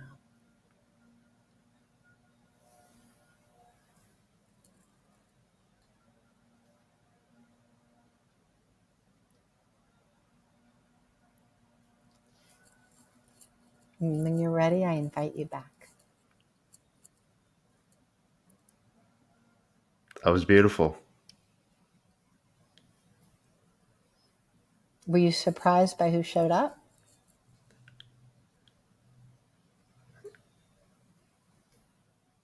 By one person, actually. I was surprised. I feel like just like the childlike version of who I was. Just like I Ah. saw an image of like who I was as a little kid at the table. Wow. Wow. Yeah. How did it feel at the table? Very warm. Very welcoming. Did it feel sure and certain that you are never alone? You have a table Yes. of people. Yes. So you are loved and you are never alone. And that only takes 90 seconds. Did you get any guidance? I wouldn't say guidance as more so of just reassurance. The message was reassurance. Yeah. What do you need to know? It was a reassurance. Yeah. A reassurance. So hosting council is something that is there for all of us.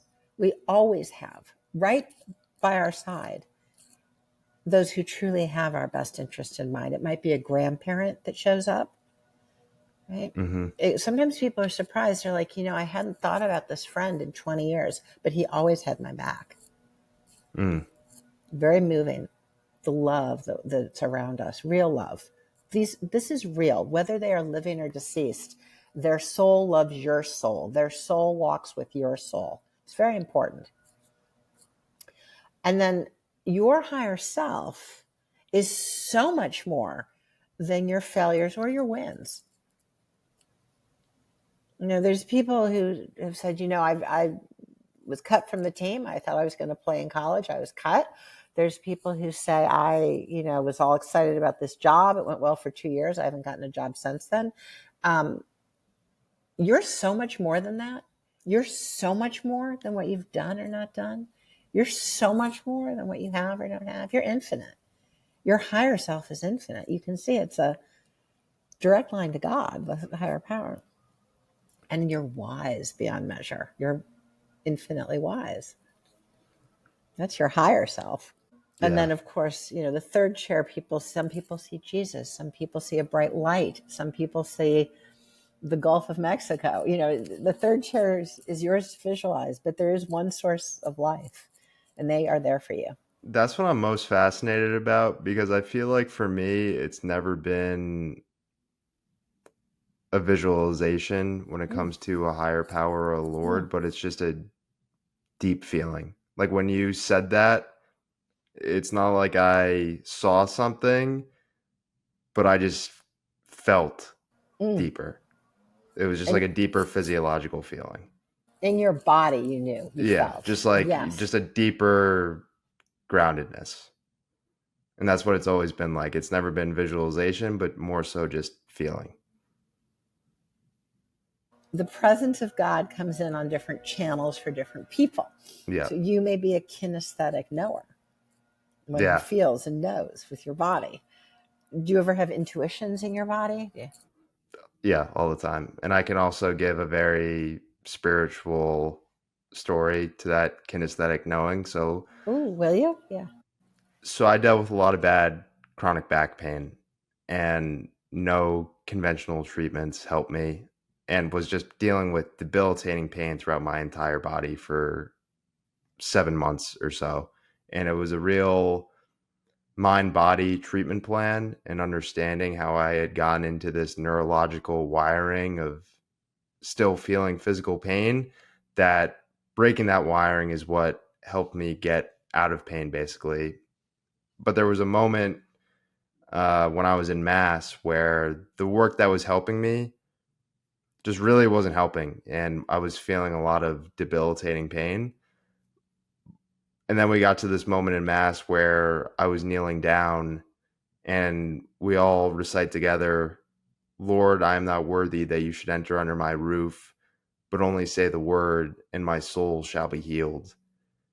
And as we said those words, especially almost like the snap of a finger, when I said the word healed, I just felt everything release from my body. And Wow. it didn't just feel like in the moment the pain was going away, but it felt like from that entire experience, I was being guided toward that moment so that I could feel the beauty of just that massive release. Because I always had told myself, when I had no hope or evidence that I would get better, I would always just be like, there's got to be a reason for this. There's got to be a reason for this. And that's where that deeper spirituality came from for me. Like when I didn't have anything to prove that I was going to get better, spirituality was really the only thing that I could fall back on. And in that moment, that was that proof and that evidence of, well, here's your reason. What a glorious, glorious, miraculous healing. The presence of God, the presence of the source of all life. He's in that instant. Yeah. I mean, it's from that moment on, it was just things changed for good. There was, like we said, there was no going back to who I was. That truly shifted me and showed me this awakening and this awakened brain. What did it feel like for you? How did it change you? How are you now different? Just a greater sense of, no matter what, I'm always on the right path. Like, because for 7 months, I was just like getting beat up, and I'm like, man, I may never get better here. And, it was the toughest time of my life. But then that alchemized into such a beautiful moment, and me being able to reflect back and with such pride and be like, man, like, look at what I was able to endure. And it led me to believe, if something that was so bad has turned into something so beautiful, anything that I encounter in life, how could I possibly bring that old perception into things where I'm like, oh man, this sucks that this happened? Like, how could I possibly do that anymore? So now if something comes along that's not what you wanted, what do you say to yourself, or what do you know and see to be true? I mean, it's not like I won't be like, this sucks. Like, I think that's delusional not to be like, if something, bad happens, and be like, oh, this is a good thing. Like, I think that can be actually unhealthy. It's sort of like allowing myself to feel that crumminess, but also having that deeper knowing of, this is the path you're supposed to walk down. So it's just that deeper level, going back to the word reassurance. I've always have that deeper level of reassurance with me. Wow. Wow. Reassurance, your word, and how you experienced the message from your counsel was Yeah. reassurance. Yeah. And that's why I said it again there too. Even when, I could be, doubting every single moment of every single day, it still feels like at the end of the day, I can still fall back on that, so to speak. I don't like using the phrase fall back on, but just having that knowing. that knowing, that reassurance. Yeah, reassurance. I like that so much. So it's not that I wanted her to break up with me. It's not that I wanted to be fired.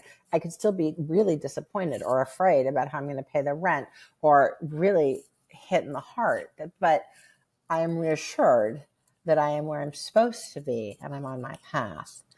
And there are doors that may open up before me. Exactly. Do you want to perhaps explore the road of life practice? Would love to. I think it's a perfect place to do it. Good. Yeah, I invite you to take 5 breaths.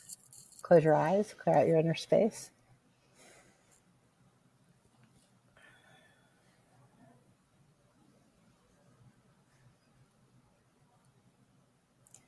I invite you to think of a time where you wanted something so badly. That red door was yours. It was him or her to say yes.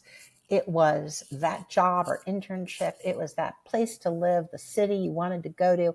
You did A plus B plus C to make it happen. Tactically, strategically, you go for your red door, but it's stuck. How can it be stuck? A plus B plus C.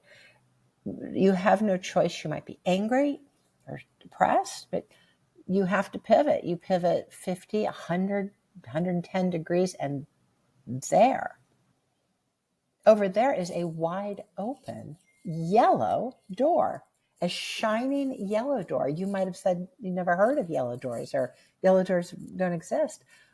On the other side of the yellow door is someone who makes you feel alive, is a job that is more right for you, where you're seen for gifts you may not have even known you had.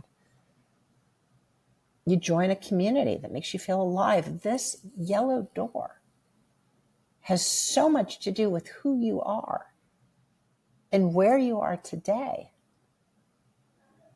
This yellow door was not what you'd wanted. It was better. And better for you. And as you sit back now, and you think of that stuck red door and the hairpin turn, taking you to the wide open yellow door that has so much to do with who you are today. Was there anyone at that hairpin turn pointing the way, giving you information? A friend, a counselor, a grandparent, a trail angel? It could have been someone you met for 2 minutes at the coffee shop, a party.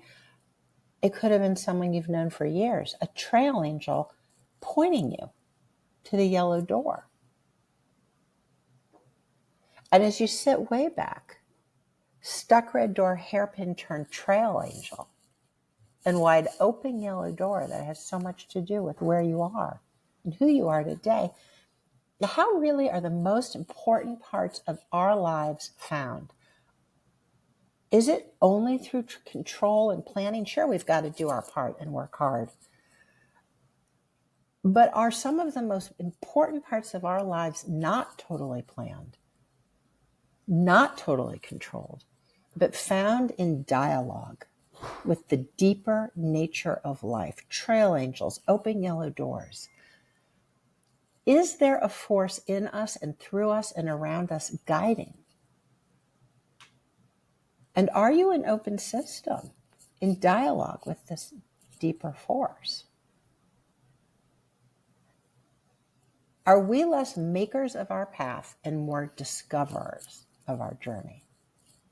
And as a discoverer, have you actually been on a spiritual path all along? A spiritual path. When you're ready, I invite you back. Discoverer of the path. That resonates a lot. And I think that's a freeing feeling. Say more. Tell me more. When people can appreciate that, being a discoverer rather than a maker. What did you discover? What opened? What was the yellow door for you, Tim? I just think that when I was going through all of that pain, it took me away from the life that I was trying to make. And there was a little bit of a crumbling and a destruction, or I needed to take a step back. And then once I began to heal and get better, I went back on that path, but walking in a different way. So it's not so much, I guess, that the path had changed, but the way that I was moving on the path began to change after that. The new way of moving, how do you explain that to someone? How would they step inside of Tim and know that seed of being? I guess to put an analogy onto it, almost like you're on a treadmill rather than on a trail. So it's like you're just staying in place, but the path is moving. Wow. Wow. So you feel the path comes to you now? Not all the time, but Yeah. definitely more than I ever would have felt before that. Yeah. I would say it's a give and a take, but more so than I would have ever felt. Are you in a sort of conversation with life, like a dialogue? Oh, yeah, 100%. But that also comes from the physiological as well, because that's what I had gotten from chronic pain, where it was that pain was a message. It didn't mean something that was wrong, but it was more so of a message that needed to be deciphered. So meditation and what I call talking with my brain was a huge part of my healing process. And I think that talking with your brain is, like you're saying, that conversation with life. And there will be times where maybe I do feel like a little physical sensation or here and there. And instead of, I take that as the signal to go deeper into that conversation with myself and that conversation with life. Would you consider sharing a bit? How does that conversation go? I would say it's just coming from a place of, What do you literally say? it's a lot of questions that I ask myself, but also a sense of detachment where I talk a lot in the third person. So it'll be like, what's stressing Tim out? So that, like, there is that little bit of separation between consciousness and identity. Tim, as you shared that, what came to my mind was an observing eye over Tim. Yeah, What's stressing Tim out from the higher observing eye? that's exactly what it feels like. And it's interesting because going back to that unwilling component, when the pain was the worst for me, it was the easiest to access that. And that's what goes, I think, to that eventual beauty of unwilling pain or unwilling sufferings, where you're able to access that more. You know, one or two times I've been in a car accident, and right as we're about to crash, it's as if everything slows down, and I'm witnessing the car accident from the position of way up high, the observing eye. Hmm. You know, Dr. Lisa's about to be in a car accident. You know, it's the observing eye sees, right? And I think that's a way to hold on to the notion that there's a higher viewpoint that we all can take. What's stressing Tim out? Dr. Lisa's about to be in a car accident. There's a higher viewpoint, and it's there for us. And the way you put it is a very nice road, a nice welcome into the observing eye. I want to dive deeper into your work now with mental health and depression, because I think that's what can be a huge unlock for people within, all right, how does this spirituality actually, okay, like you're talking about spirituality within health, but I guess give me some more proof actually. Talk to me about your work there and how depression and spirituality are deeply intertwined. If we look at the numbers, people who build the spiritual life, and again, I could be Christian or Hindu or spiritual and not religious, whatever my path. When we build our spiritual life, we are 80% less likely to become addicted. We are 2/3 less likely to become depressed. The benefits on mental health are huge. There's nothing else in the published science as profoundly protective against the diseases of despair, depression, addiction, anxiety. Nothing is robustly protective for us as a strong spiritual life. And, there's a tricky back door here too. Sometimes driving down the highway 80 miles an hour, that's a really risky thing to do. We're less likely to do that too when we have 70% less likely to jump out the second story window at a party, things that could really ruin our lives. When we have a strong spiritual core, 70% less likely to take dangerous risks. So we are healthier, we are happier, we are more resilient when we build the spiritual core. The data is very strong and very clear. So if I were feeling like I was having a hard time grappling with addiction, I would go to AA and I would open up in my heart a conversation with the higher power. If I were struggling with drugs and alcohol, I would say, what higher power are you showing me? Can I hand this to you? I can't do this alone. Right? If I were struggling with depression, and I have in my life at times had real depressions. God, higher power, please let me feel that you've got me. Let me feel your embrace. Let me feel your buoyance. Let me feel your love. And it just may come cascading forward, right? There is a way in which if we ask and open, as we're built to open, be an open system, the deeper presence in life, the sacred force in life comes forward, who I call God. You use your word. And it's there for all of us. Nobody's left out. We're all built to open to the deeper force of life. And the sacred presence is there for all of us. It's our choice to then open our hearts in dialogue. What if the condition we pathologize and diagnose as depression is sometimes actually spiritual hunger?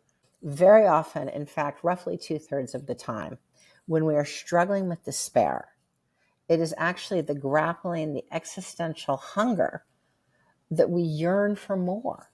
And I don't mean more like I wish I had a nicer car or a cuter partner. I mean the more inside to actually, that hunger is us feeling something real and true, which is we are meant to expand. It's really a knock at the door to expand and be more inside, open up our heart more, feel God's love more, see into life more deeply as a sacred path, feel the assurance and reassurance of the deeper force in life. So feeling not enoughness doesn't mean that I'm not successful enough or fit enough or have enough followers or money.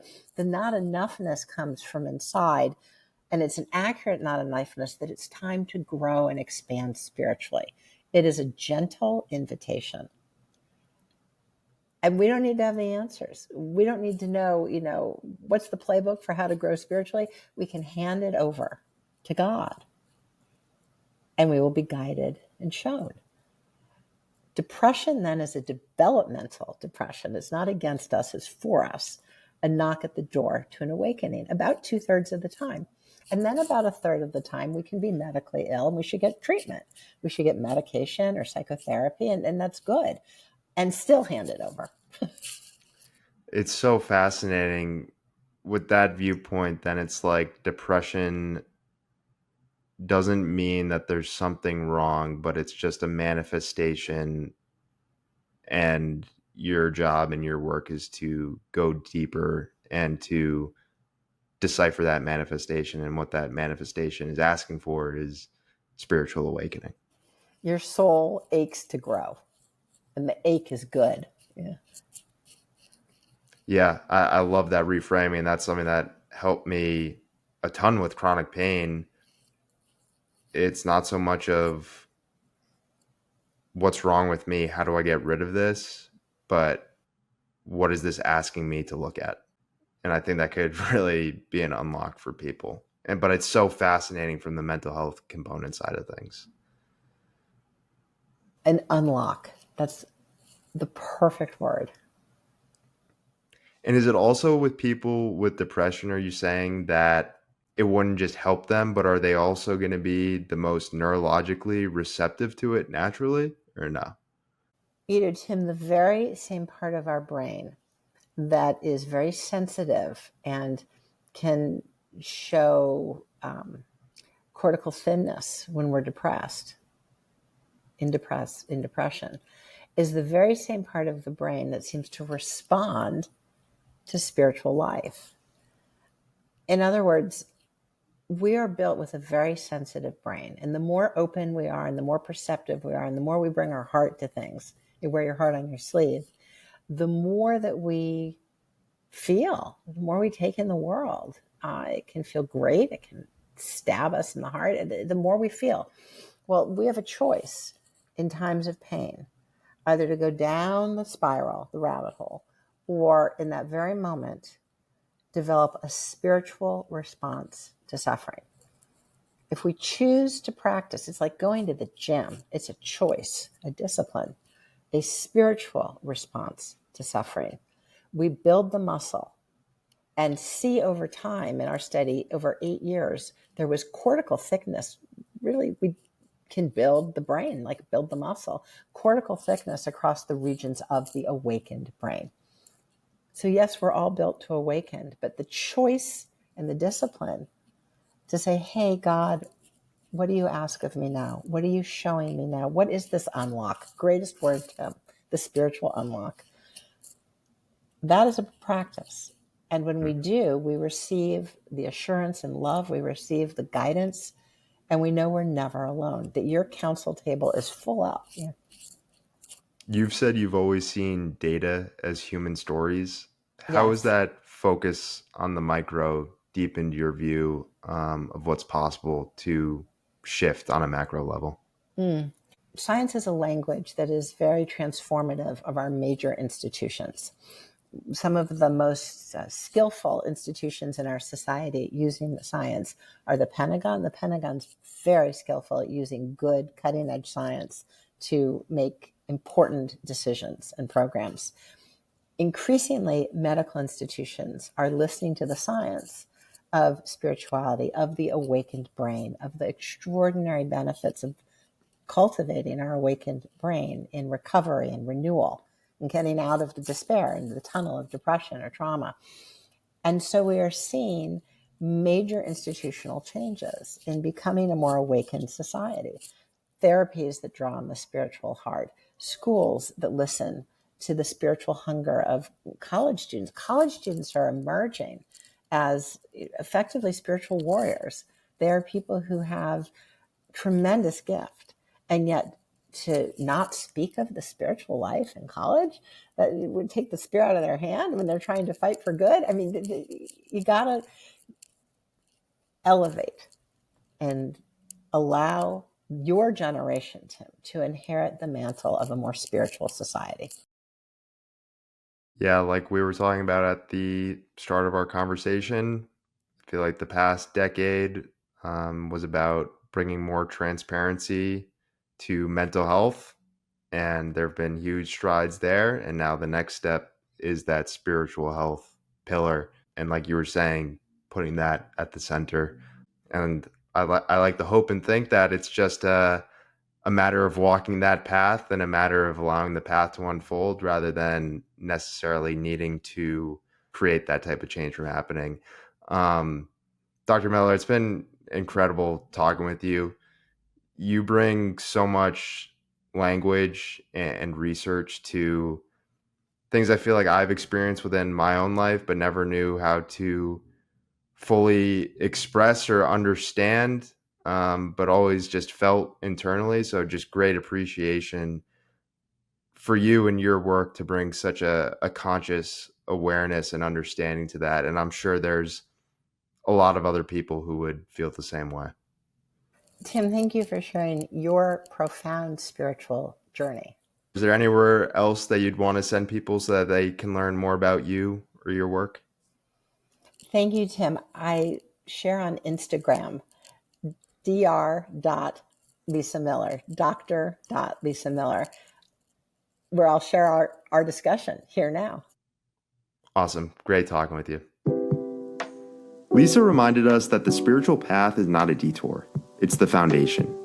And that healing often begins when we stop trying to control everything and start listening to something deeper. Now we move into the mind with Dr. Anna Lembke. She's a psychiatrist, a professor at Stanford, and the author of Dopamine Nation. And what I love about her work is that it's not just neuroscience, it's deeply human. She'll explain how modern life has hijacked our reward system, how the brain processes pain and pleasure in the same place, and why abstaining from dopamine might be the very thing that saves us.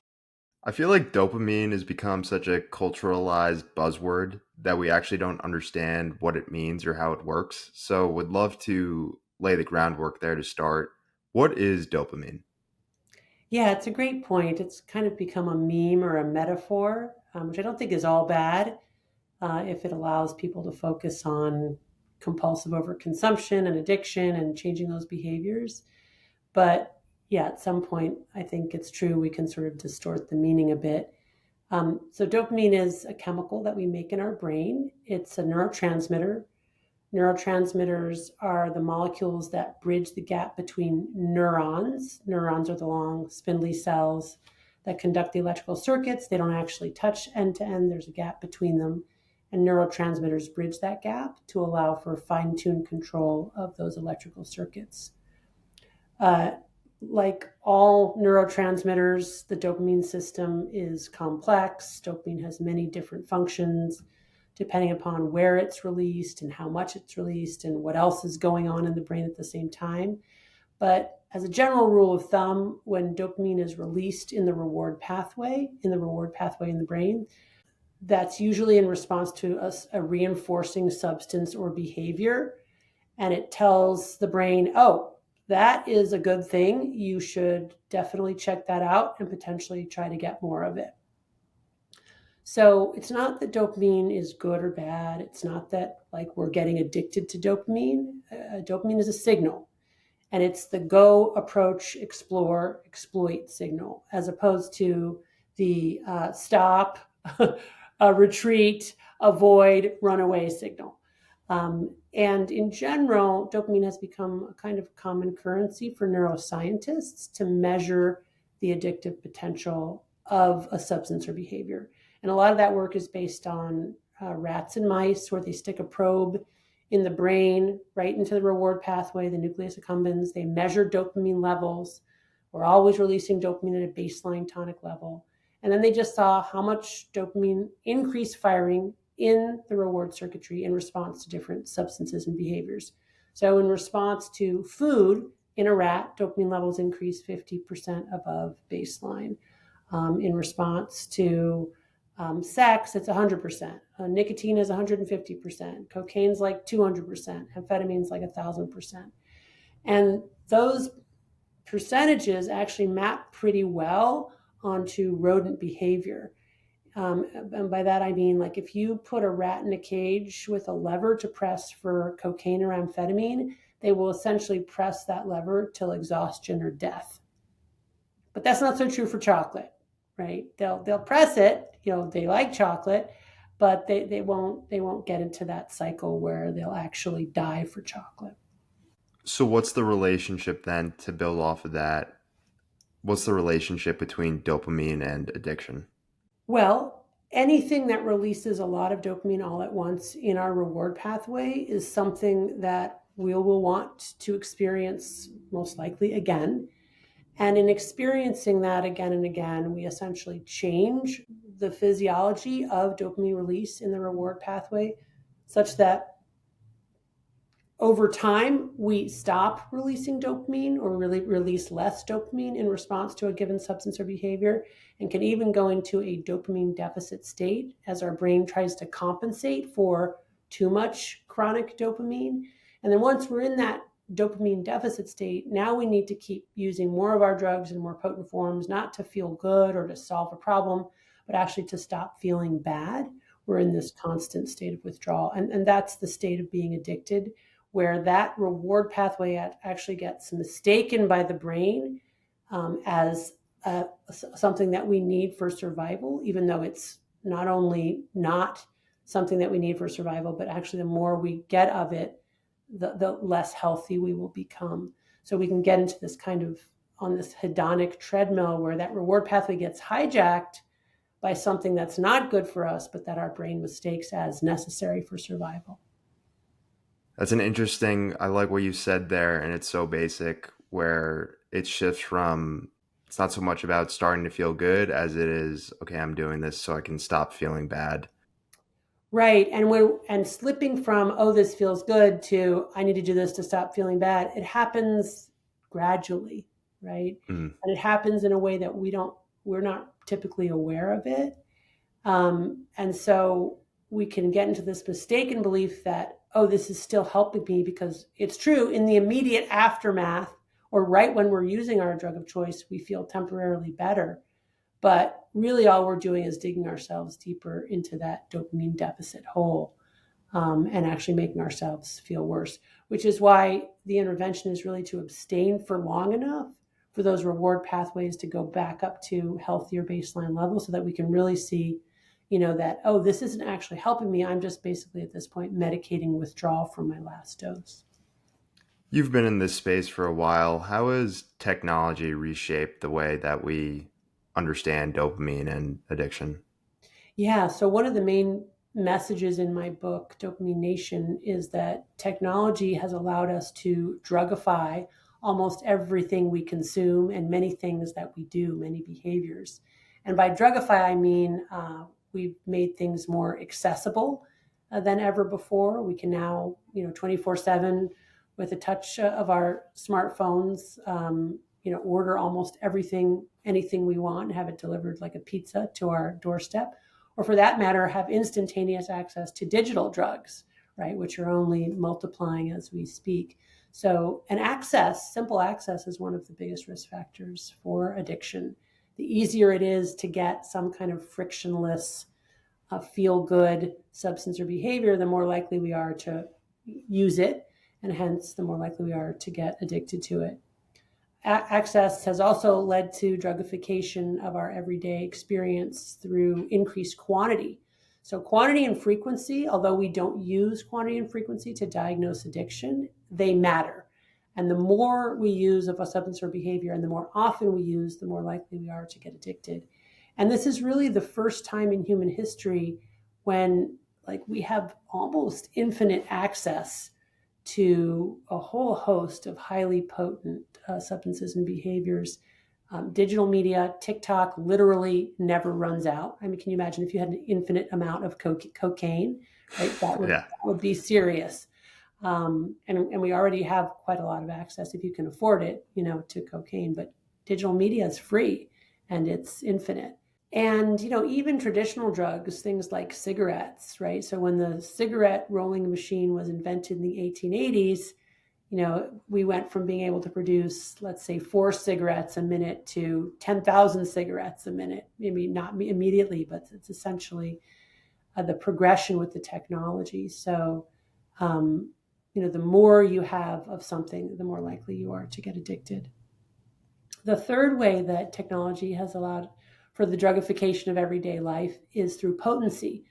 So when you look at drugs that have been around for millennia, like alcohol and opioids, those are still here, but the big difference from 100, 200, 300 years ago and before is that we have now these incredibly potent forms, like fentanyl, which is 50 to 100 times more potent than opium.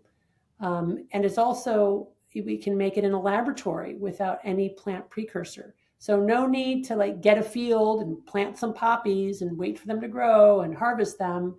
Now you can just make fentanyl in a laboratory pretty cheaply. You don't even really need to be much of a chemist, and you can buy the ingredients online and you can do that. So it just means that we've turned these things that used to be sort of soft drugs in some cases into really hard drugs. And, things like cannabis is the classic example, right? So, 30, 40 years ago, the average cannabis product that you could get was about 10 to 20% THC content, THC being the active ingredient that gets people high and is addictive. And now you can find formulations of cannabis that's 90 plus percent THC. Wow. So it's really a totally different landscape. We've turned cannabis into a hard drug, and many, many more examples like that. And what that means also is that as people become addicted, because they develop tolerance, they typically need more potent forms over Yep. time with the same effect. And now those more potent forms are accessible. Same thing with digital media. People get addicted to pornography. I mean, in the olden days, you had to go to the smoke shop and you had to be of age to get the Playboy magazine, and you had to look at your centerfold and then wait a whole month to get another one. And now, any child can go online and find very potent, deviant and even illegal forms of pornography very easily, and without even really meaning to necessarily, can find themselves consuming these highly potent forms. So it's a very different landscape. So you've got access, quantity, potency. Novelty is a big thing too. Like our brain is always looking for the next new thing. And our capitalist economy has a remarkable ability to continually, make a variation on the theme and make something new and different and exciting. And then finally, technology has the ability also for kind of a simulated uncertainty. So we know that intermittent rewards or intermittent reinforcement, some degree of reward uncertainty, is actually more reinforcing or more addictive than predictable uncertainty. So think about gambling or slot machines. It turns out that it's the fact that you get a reward only intermittently and not predictably that makes slot machines so reinforcing. And of course, we've now gamblified so many things, on the digital platforms. Video games have gamblified loot boxes. Social media has different ways of gamblifying that experience by, giving occasional rewards, or even just the uncertainty of social media. So that also is very potentially addictive and engaging. So technology has really drugified our lives.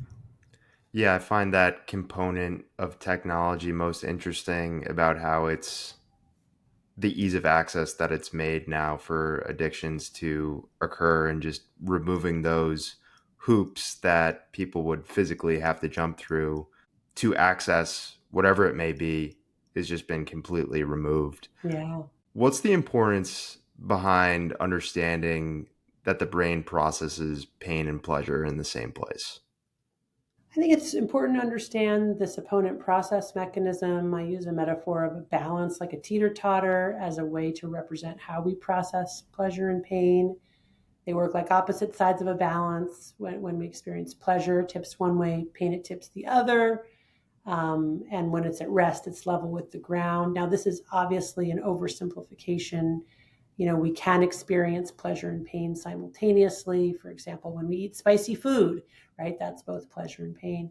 But in general, the way that many physiologic systems work is through this opponent process mechanism, where, if we do something pleasurable, that releases dopamine, that tilts our pleasure-pain balance to the side of pleasure. But no sooner has that happened then our brain wants to go back to baseline, which is homeostasis. And it does that first by tilting an equal and opposite amount to the side of pain. That's the come down, the hangover, the blue Monday, or just that moment of craving, right? Eating a piece of chocolate, and even before it's completely melted in our mouths, finding that we're already craving that second piece of chocolate. Watching a TikTok video and be like, oh, I'm going to watch another TikTok video, right? So I think that's really driven by this opponent process mechanism, that state of craving, that then drives us to get more of whatever it is. And the reason that we're wired like that is because we evolved in a world of scarcity and ever-present danger, such that the only way that we could survive is if we were never satisfied with what we have, always wanting more. As soon as we got something that was important for survival, we would go into this pain or craving state, which will then drive us to keep looking for more. And in a world of scarcity, you wouldn't find it, right, necessarily, or not, at least without extreme effort. So that eventually, you would, after tilting the side of pain, you would go to the baseline state, and you'd be hungry still, like maybe you'd be in pain because you were hungry, but when you got food, that would tip you up. What we have now is that with repeated exposure to these highly reinforcing substances and behaviors, that initial deflection to pleasure gets weaker and shorter in duration, but that after response to pain gets stronger and longer, and eventually we can get stuck with our pleasure-pain balance kind of tilted to the side of pain. That's this chronic, dopamine deficit state. And that's the state of addiction again. Now we need our drug of choice not to feel good or to satisfy a survival need, but actually just to stop feeling bad. When we're caught in this pain pleasure cycle, and I'm not saying for an addict, but somebody who's just, you know, within bad habits or whatever, I think it's easy just to react and feel like you're at the mercy of what's happening. And I'm a big believer that knowledge to a degree can be medicine, and just having a basic understanding and education of what's going on can allow you to stop being a cog in the machine, so to speak. And it kind of just allows yourself to observe yourself more mindfully. What are your thoughts on that? And how do you think, whether it's with your work, especially reading your book, Dopamine Nation, or whatever it is, just having a basic understanding about dopamine and how your body is working can really help people?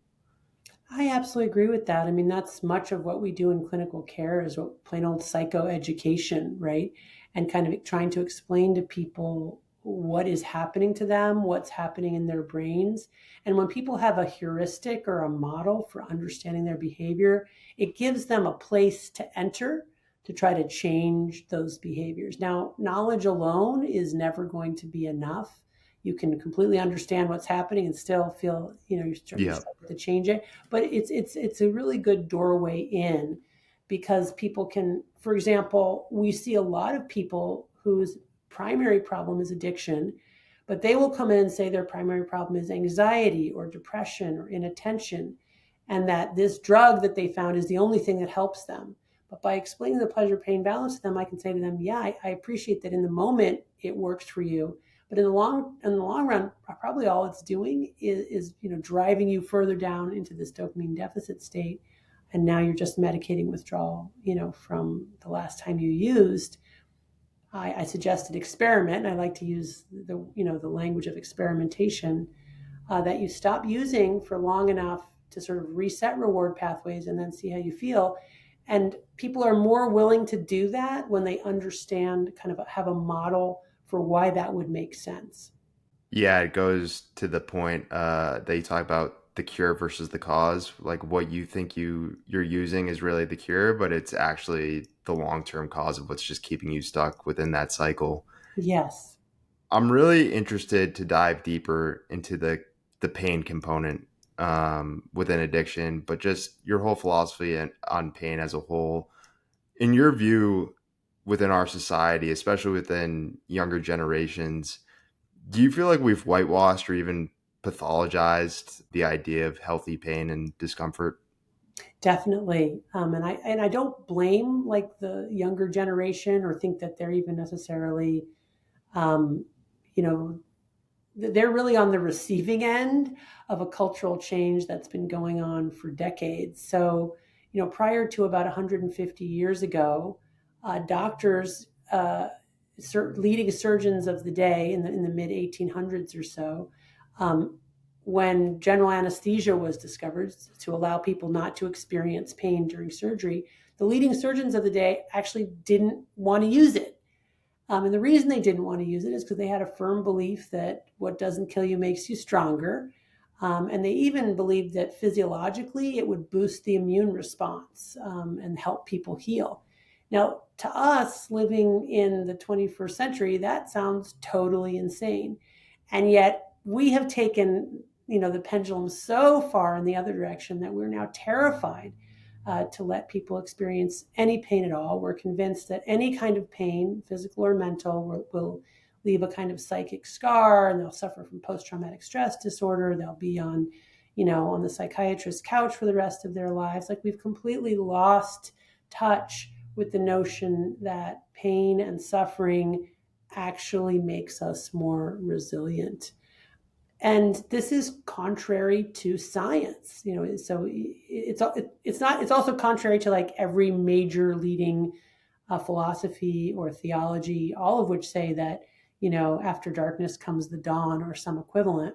But it's also contrary to science because, for example, we spent the last 30 years or so overdosing pain patients and surgery patients with opioids, And not only did that not really help their pain in the long run, but it also, in fact, does make the healing process slower.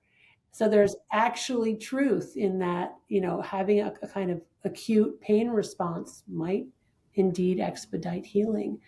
Um, it's manifested, in many other ways in the science, where there's a whole branch of science now called hormesis, which is the study of the ways in which exposing an organism to mild to moderate doses of pain or noxious stimuli like radiation, extreme cold, extreme heat, uh, starvation, actually can make an organism stronger and more resilient. And hormesis is a Greek term. It means to set in motion. And essentially, what is being set in motion with exposure to toxins or painful stimuli is the body's own healing mechanism. And we know from studies in humans that when people immerse themselves in an ice cold water plunge, or they engage in exercise to an intensive enough degree, that essentially what happens is the body senses injury and in response starts to upregulate our own feel-good neurotransmitters like dopamine, but also serotonin, norepinephrine, our endogenous opioid system, our endogenous cannabinoid system. So all of those things turn out to be true. Now, you can take that to an extreme. We're not saying that people should engage in life-threatening behaviors or that they should cut on themselves. By the way, cutting works by that exact same mechanism, but it's not healthy because you're injuring your body. But it is really true that when we expose ourselves to sufficiently high but not harmful doses of pain, we are getting stronger, we are getting more resilient, and we are getting a little bit high, right? That's the runner's high. So, and that turns out to be a healthier way to get our dopamine because we pay for it up front by putting in the labor. And that's exactly how we evolved. We were evolved to have to work really hard to get a little bit of reward, not the way we live now, which is where we don't do any work at all for a whole lot of reward all at once. You've said there's been an increase in the number of patients you've seen with physical pain, but without any clear injury or specific problem. Why do you think that's the case, and what do you point to as the cause for that? Yeah, and it's not just like the patients I see. We know from epidemiologic studies and just from the medical literature that the number of people who experience chronic pain in America, which is pain that lasts most days for 3 months or more, who have no identifiable source of injury in the body, that's increasing. And it's a mystery as to why that is. Of course, we do have an aging population. More people are living longer with chronic illnesses. So for a segment of the population, we can see why they would have more pain. But there are lots and lots of young people who, for quite mysterious reasons, are experiencing severe chronic pain, and we really don't know why. And I suspect that what's happened is that we've so disengaged our everyday lived experience from our bodies. We're so disembodied that I think that our brain now senses even normal internal and external somatic signals as pain. Like we're so sedentary and we're so not doing the things that the body was meant to do, that now the brain isn't really getting much sensory input at all from the body and is getting confused by the signals that it is getting and perceiving those signals as pain. Wow, that's fascinating. Yeah, I dealt with a lot of bad chronic back pain actually for 7 months. And what helped me, I'd be curious to know if you were aware of his work. Do you know Dr. John Sarno and his work within the mind-body connection in chronic pain? I haven't heard of that specifically, but I know there are lots of great people out there looking at mind-body connection and pain, but I'd love to hear more. Yeah, I mean so I did all conventional physical types of treatments, shots, pills, chiropractor, PT, was very close to getting a surgery, but thankfully did not. And none of it helped me. But then I got introduced to the mind body connection and understanding how my mind and my mental wiring was playing a role in me continuing to feel this physical pain for months on end. And within a couple weeks, I saw massive improvements. That is so amazing. What specifically did you do to stop feeling pain in the way that you were feeling it? So, few big components were I did a deep dive into the work of Dr. John Sarno. He's no longer alive, Is but it SARNO? yeah, Okay. Sarno. Hmm. So did a deep dive into his work and all of his education and how the mind and stress and emotions can manifest physically in the body. And then a lot of it was getting back to my normal way of living because I basically had, based off of what doctors were telling me, was like, okay, don't work out, don't bend over, don't sit down. So I pretty much put myself into a mental box. Yeah. And it was like, all right, I need to break out of that box because it was like this pain that I was feeling. I was told was because of damage, but then I learned no, it's not because of damage. It's simply just a sensation that your body is feeling. So if Right. you move, it doesn't mean something's wrong. It's just that you got to shake the rust off, so to speak, and get Right. out of that mental wiring. Right. Yeah, so you got into that mentality that hurt equals harm, and that Exactly. you're like you're an eggshell, and you need to go like you be like this, and then you got like on that spiral of sort of like, oh, I have back pain, and anything I do, I have to be careful, and it's going to make it worse. It sounds like what you did is you just dispelled Yeah. all of that, and you said, I'm going to listen to body signals, but I'm not going to react to everything that I feel as danger, danger time. Yeah, and I think the biggest thing, if I were to point to something physiologically, it would be what was damaged the most was my nervous system because I was just in a constant state Yeah, of fight or flight, yeah, always on edge. Every little feeling, every little movement, I was always just like, oh, this means something's wrong. Like, don't move this way. Oh, like I just felt right. something's wrong. So, like, my nervous system was just shot. Yeah, it's a great point. And that's what happens with what we call centralizing pain disorders, where the pain is essentially in the brain. You develop a neural circuit, and then the more you think about your pain and the more you focus on your pain and the more you focus on that part of your body, the stronger that neural circuit gets. So then, yeah, you're feeling more pain, but it's actually happening in your brain. Yeah, so the key there is to really recognize the circuit and be aware that it's just happening in your brain and it's not like the four alarm fire that you think it is. Yeah, the challenge that was for me at the start, and I know it is for a lot of people because I had an MRI image that showed some type of structural damage. And I know a lot of people can get into the mental box as well of, no, I have this evidence, I have this Right. MRI image of something's wrong. And it's like, listen, you pick out anybody in a lineup, 9 out of 10 people are going to show some type of disc irregularity on some type of MRI image. But I think it's really fascinating that what you're saying, because I've seen it as well, of no, people don't have anything, but they're still feeling pain. Yeah, yeah. Well, you're right, and it's such a all this technology. It's another great example of technology and how it's really a double-edged sword. Because of course, once you go looking for a problem in the body, trust me, you'll find it. Yeah, You exactly. will find It's like it. a mechanic. Yeah, exactly. And the truth is, as you say, if you had 100 people and you lined them all up and you looked and they had no symptoms, and you let's say did an MRI of their back, some very large percent of those individuals would show back abnormalities by MRI, right? But actually have never have had any pain.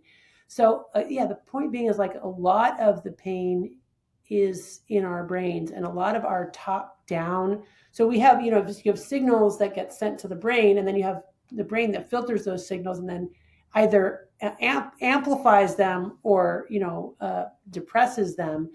And if you're telling your brain every time you feel something, oh no, then you're just going to get that amplification. But, there are other ways to say to yourself, this is just my brain, as you say, kind of like a little rusty. I'm going to do some stretches. I'm going to, exercise, Yeah. go for a swim. I mean, you don't want to ignore body signals, so it's a fine line, but you also don't want to like turn it into something that it's not. Yeah, 100% agree. And that was just one more big component of it. There was a big meditation component to my work, or what I like to call, I branded it as talking with my brain.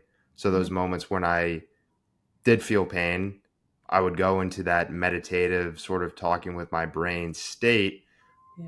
and understanding this doesn't mean something's wrong and just being mindful. So instead of focusing on the sensation, I'm actually just going into this internal dialogue with myself. Interesting. So I'm no longer focused on the sensation anymore, but it's more so I'm talking about it. And then, oh, the sensation's gone.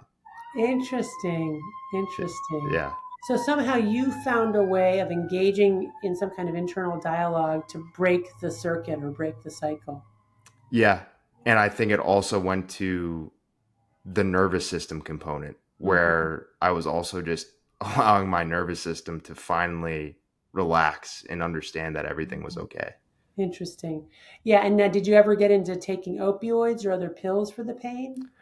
I was prescribed a steroid pack at the Mhm. start, but never opioids. It was a steroid pack, cortisone injections, physical therapy, spinal decompression, dry needling, massage, very close to getting a surgery, Wow. and none of it helped. But Wow. then did this mind body work and I was like, wow, I'm feeling very good now. Yeah, that's so great. Yeah, but you can really see, having had that experience, how easy it would be to get, a prescription for an opioid. Oh, You 100%. take Yeah. it, and of course, it doesn't just work as an analgesic; it also releases dopamine, and then all of a sudden, your mood is out, you're feeling Yeah. better, and yeah, right. You could just get right wrapped up into that whole cycle.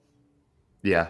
And getting back to your work, so you didn't originally get into addiction work consciously or naturally. There was a pivotal experience. So you had a patient that you were seeing for about a year who had gotten into a car crash, and you had found out that she was using heroin again, and that's info that you were not aware of and all the time that you were working together. How did that experience affect you in the path that your work took? Yeah, thanks for asking about that. So that was a pivotal moment in my career because I experienced a whole lot of shame with regards to that patient, realizing that although she had never volunteered her heroin use, I had also never once asked her about drugs and alcohol, and I had seen her for a whole year.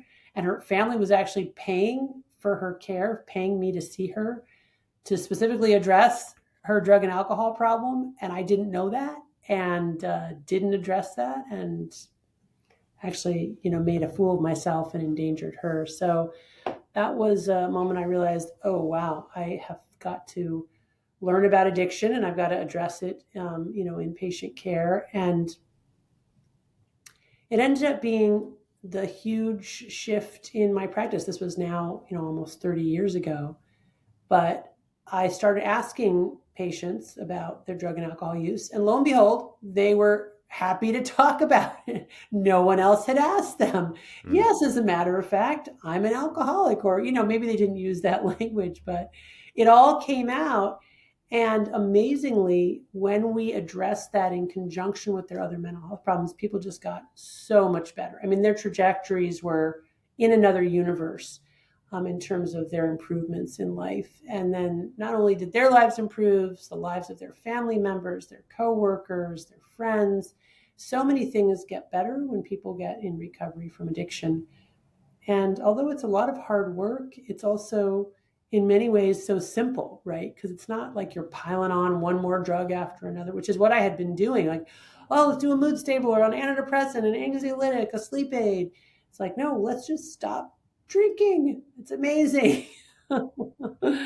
So it's been super rewarding work. I love working with the patients. They're really neat people. Recovery is amazing. As I've talked about, I really think that people in recovery from severe addiction are like modern day prophets for the rest of us because they Mm. show us who we are and show us how to live in this dopamine saturated world. So I've been really lucky to work with this population. How much of addiction do you think comes down to a subtle incremental moving of the goalposts versus an immediate escalation into extreme behavior? It depends on the person. I think for most people, it's this slower, more insidious process where what starts out as like perfectly rational, either recreational or problem solving consumption, gradually goes from being fun and adaptive to being like less fun, but I'm still doing it. And oh, this isn't really helping me anymore, but I'm still doing it. And then, kind of not even be able to see, when we cross the line. I think that's more typical. But certainly in my career, I have seen patients who, it seems like within days or weeks of being exposed to a substance, are immediately plunged into addictive behaviors. And I'm not even talking about like after they've been addicted to other things and now they're trying some new thing. I mean, like even that first exposure for some people, it just seems to be almost immediate. Although I'd say that's less common. Mental health has obviously become more transparent, and that's an incredible thing. But I think one of the dangers within that is that we're quick to have that be the answer to everything. If we have a problem with ourselves or something just feels off, then it's my mental health. Talk to me about the distinction you make between mental health or mental illness and lack of self-care. Yeah, well, I mean, I agree with you. I think, on the one hand, it's great that we've destigmatized mental health in many arenas and that people can be more open about their mental health struggles. They can access treatment more readily. That's all generally good. But what I've seen with each successive generation is people now almost construct their entire identities around their, diagnosis, sort of I am what I'm diagnosed type thing. I'll never forget when I went to a local high school and met with some of the students after a lecture I gave. This was a small group of, students who I guess were either more interested or in leadership roles. And there were about 7 or 8 of them. They went around the table to introduce themselves. And to my absolute amazement, each of them introduced themselves and then told me their diagnosis. And I was just like, wow. On the one hand, I was kind of like, well, this is so great. People are open. But mostly I felt like, really, is that all you are? I mean, we're now, I'm Jenna and I have OCD. Sort of like, okay. Yeah, it's weird. It's become kind of like a proud calling card. Yeah, right. It can do. So, yeah, and the problem with that, around your whole identity being really any one thing, frankly, but being a mental health diagnosis is then you sort of construct a whole worldview kind of based on your diagnosis, and then you're almost looking for triggers or reasons why. Oh, okay, now I'm feeling bad about this because this happened to me and caused my PTSD, and now this person saying this in that way is actually recapitulating what happened to me. So you can get into things where now you're, it's this whole kind of victim narrative, which now people talk about a lot, but 20 years ago, people weren't really calling out that whole victim problem. But it started a long time ago where, people actually could get compensated for their victim role, right? Like, for a government compensation. And now with the advent of social media, you can get a lot of social media kudos, for Yeah. sort of declaring yourself as having one thing or another. So I don't know. It's a hard one because, again, on the one hand, good to name these patterns, good to know we're not alone, good to access treatment and not have to feel terrible about that. But on the other hand, like I just don't, if we, like everything, we tend to take it too far and then it becomes everything of who we are. And then, to your question about self-care, and then we're not even doing like the behavioral things that our grandmother could have told us that we need to do in order to stay mentally healthy, like go to sleep when the sun goes down, wake Yeah. up when the sun rises, eat breakfast and 2 other healthy meals in a day, or eat healthily, avoid drugs and alcohol, exercise. Like these are not mysterious things. And yet you'd think, they didn't exist or we just invented them or something. And then people, don't do those things, but they take a pill, right? And then they want the pill to make up for all those other things they're not doing. I also think within our culture, you have this line in your book. You say the reason we're all so miserable may be because we're working so hard to avoid being miserable. And to put a different spin on that, I think we could also say the reason we're all so miserable is like, to a degree, it feels like if there's not some part of us that's miserable, then it means that we must be neglecting some part of ourselves, or we're not doing the inner work. So in a way, we come more comfortable and see our misery almost like a good thing in a way, and it's really backwards. What are your thoughts on that? Yeah. Like, yeah, we sort of glorify or fetishize being miserable or something like that. Um, yeah, it's interesting. I know among your generation, a very common phrase, which I think is a counterbalance to the thing we've been talking about, that my kids, who I think are about your age, have said, "Mom, it's not that deep." Yeah, And I really think that's your generation going, yeah, we don't have to sit here and psychoanalyze, yeah. introspect, and pick at every single pimple. Just let's moving on, people. It's not that deep. And so, every generation will correct for these things. So good for you all. It's not that deep. Addiction on its own is obviously very dangerous, but then it can become a catalyst for dishonesty, deceit, leading a double life, and having that dual identity. How do you see honesty as being that counteracting force? And why is it so crucial for people, especially if they're an addict and trying to navigate themselves out of addiction? Yeah, so this is something that I learned from my patients over many years. I began to observe that the patients who were able to get into recovery from severe addictions and stay in recovery um, had learned for themselves or had learned in Alcoholics Anonymous or by some other method that they essentially couldn't lie. And this meant that they couldn't just lie about using, right? They also couldn't lie about simple everyday things like what they had for breakfast because they discovered that even if they lied about the little things not connected to their drug use, that would trip them into the lying habit, which is part and parcel of the disease of addiction. So when people get in their addiction, they're lying about their use, but they're also lying about the craziest things. It's like they almost get addicted to the lying as much as anything else.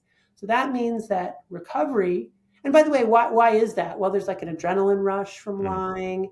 There's also like this illusion of control, like I'm controlling people's perceptions and controlling reality by lying because only I know what really happened. Or maybe even I'm deluding myself, but anyway, I'm like, in my delusions, I have this kind of sense of control. And in truth, by leading this kind of double life, we're really getting further and further away from what's really happening and really, having some modicum of control over our lives. So recovery is all about radical honesty, telling the truth no matter what, and seeing lying as really a harbinger of a potential relapse. I just think that's so cool. And I started to try to incorporate radical honesty in my own life and discovered that it's really, really is the best policy. And that telling the truth is something that we could all benefit from.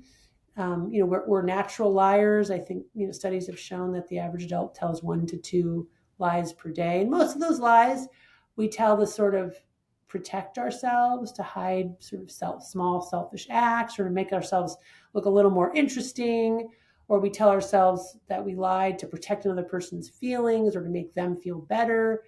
But really, if you start to analyze all those little lies, they really accumulate. And in the end, I don't think they're good for anybody, not for us, not for other people. And that if we really want to live well, we should tell the truth and even, try to anyway. Nobody's perfect. I know I'm still struggle on a daily basis to, be totally honest. But most of the time, it is the best policy. And it probably works on a lot of different levels. It promotes self awareness so that we know what's really happening. It promotes intimacy. When we tell people the truth about ourselves, especially things that we're ashamed of, we think they're going to go running away screaming, but actually they come closer and they embrace us. It probably stimulates, telling the truth probably stimulates the prefrontal cortex, which is also the part of our brain that we use to delay gratification. So I think it can work on a lot of different levels. And I think it's the path to, it's no coincidence, again, that every major philosophy and religion has basically concluded that telling the truth is the best policy.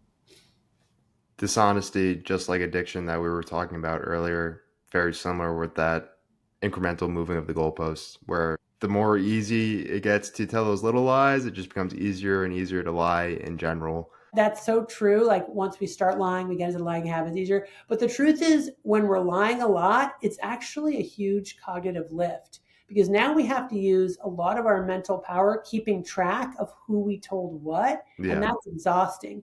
A lot of times when people get in recovery and they stop lying, they're like, it's so nice. I don't have to like try to remember, which lie I told to which person. I can just tell the truth. Yeah. I mean, massive weight taken off someone's shoulders. Absolutely. Yeah, that's really interesting. It's not just the addiction itself, but it's the dishonesty. Yep. All the energy that it takes to sort of put that together. Yeah, very interesting. Another component that isn't a central part of your writing in your book, but you allude to it in one section that I thought was really interesting. How do you see spirituality sometimes fitting into your work and potentially in the process of overcoming addiction? Yeah, great. I'm so glad you asked that. So originally, Dopamine Nation had a chapter on spirituality, but I eventually took it out because I felt like I really couldn't do justice to it. And I'm now working on a new book that's totally on the topic of spirituality. Really? So yeah, so you'll have to have me I'm excited for that then. Yeah. So it's very clear that for many people, spirituality is a huge part of recovery. And I would say, especially in cases where nothing else has worked, it is really miraculous the ways in which spirituality can allow people to find recovery from severe addiction, in instances where they couldn't grasp it before. And I know, spirituality has been a big part of my life, and sort of just recovering from my own neuroses. And I'm very interested in the role of spirituality in mental health. Yeah, to me, it feels like spirituality is one of the few positive outlets that we can go to that isn't a masking agent. I think masking agents within our society as a whole, but especially within the medical system of just treating symptoms rather than getting to root causes, has become such a massive issue. And you say there's a cost to medicating away every type of human suffering. And as we shall see, there's an alternative path that might work better, embracing pain. I know this is something that we talked about earlier, but would love to dive deeper into that concept here, with embracing pain instead of medicating suffering. Yeah, I mean, I agree with you. I think our modern healthcare system, including modern mental health, is almost antithetical in some ways to spirituality. There are some exceptions there. There are some new forms of psychotherapy that are becoming popular that really are very similar in many ways to different spiritual pathways. This is things like acceptance and commitment therapy or dialectical behavioral therapy, which have huge spiritual components. And I think for that reason are getting more and more popular. Are you familiar with the work of Dr. Lisa Miller at all? Yes, she does. She's written the Emotions book, right? Oh no, she does. She's the Awakened Brain. Yes, right. So she's written a whole book on the neuroscience of spirituality, right? Yeah, it's incredible and how spirituality and mental health, that intersection. It's a remarkable book that I just finished. Good. Yes, I've read her work. I haven't read her book yet, but it's on my list for sure. And now I'm going to have to move it up on my list. Not to sidetrack you there, but I just wanted to throw that in because I thought it was important.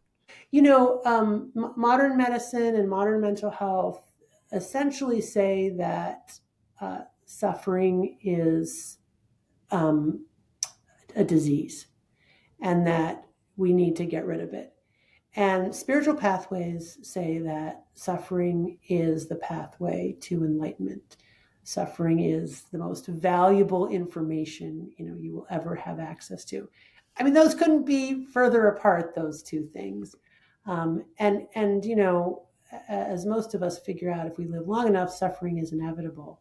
So there's something fundamentally flawed with constructing the suffering as a disease. You just cannot do that.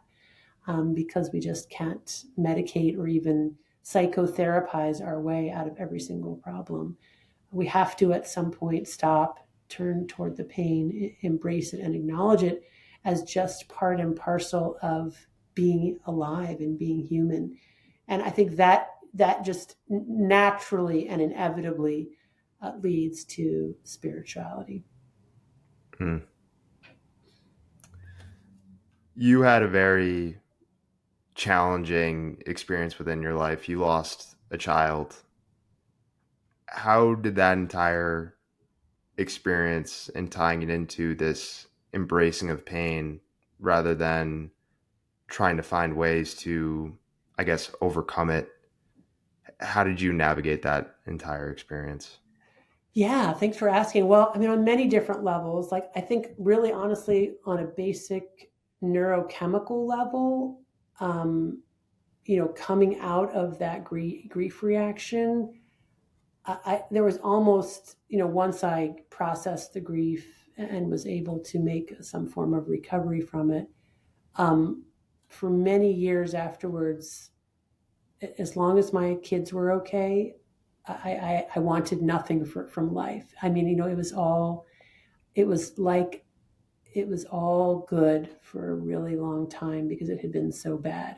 That again, a little bit that opponent process idea.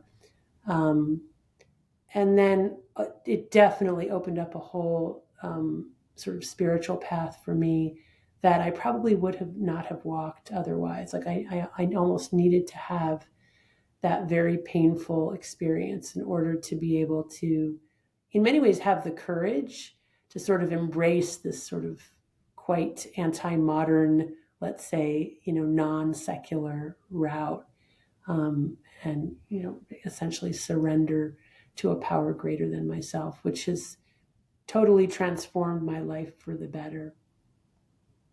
What do you see as the difference between recovery and healing?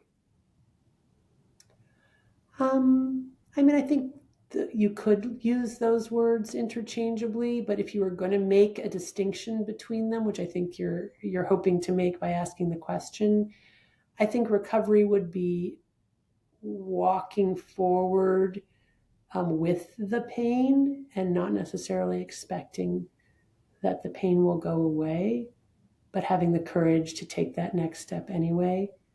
Whereas healing might include in it some kind of expectation of getting rid of pain. Interesting. I'm always fascinated to ask that question to people because it's so subjective. So it's just, I'm always curious to hear people's different interpretations and definitions and seeing Yeah, the yeah. distinction between the two. Another component that I'd be interested to hear your take on and to hear if there's any specific language that can be used for these types of experiences. So, like, to use myself personally, I eat very healthy, but there was a point in my life where, you know, I wasn't eating as healthy, or I wanted to be more strict with my diet, and I would cheat on my diet. Or if it's my phone in the morning where, I don't want to be on my phone, but I do go on my phone, and I'm like, like I hate that I did that. Like I hate that I cheated. And I feel like I was able to get to a point, especially with my food and now with my phone as well, that if I had the urge or the inkling for wanting to do that, I could almost like detach for a quick second and like embody that feeling of like what it would be if I did it, and be like, ooh, like I don't like that feeling. Like that's a uncomfortable feeling. So like it's almost like the urge goes away and it's like, no, Mhm. I don't want to do that. Is there specific language for that type of experience, or how would you explain what that is? Yeah, there are lots of language and lots of idioms in the addiction medicine field for that moment. And good for you for discovering yourself. So sometimes we call that urge surfing, where you kind of let yourself surf on that feeling and what it would be like, and then what you would really feel, what you're hoping to get from it, and then recalling past episodes, what you probably really would feel doing it and afterwards.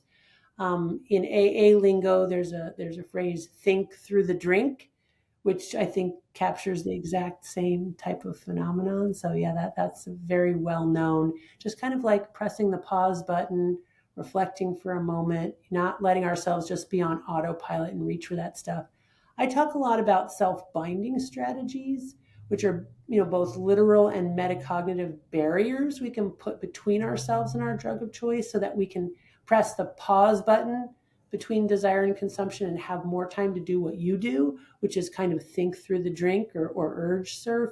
So for example, one example of a self-binding strategy would be to not keep your phone on your bedside table, but actually power it down and off and put it in another room when you go to bed.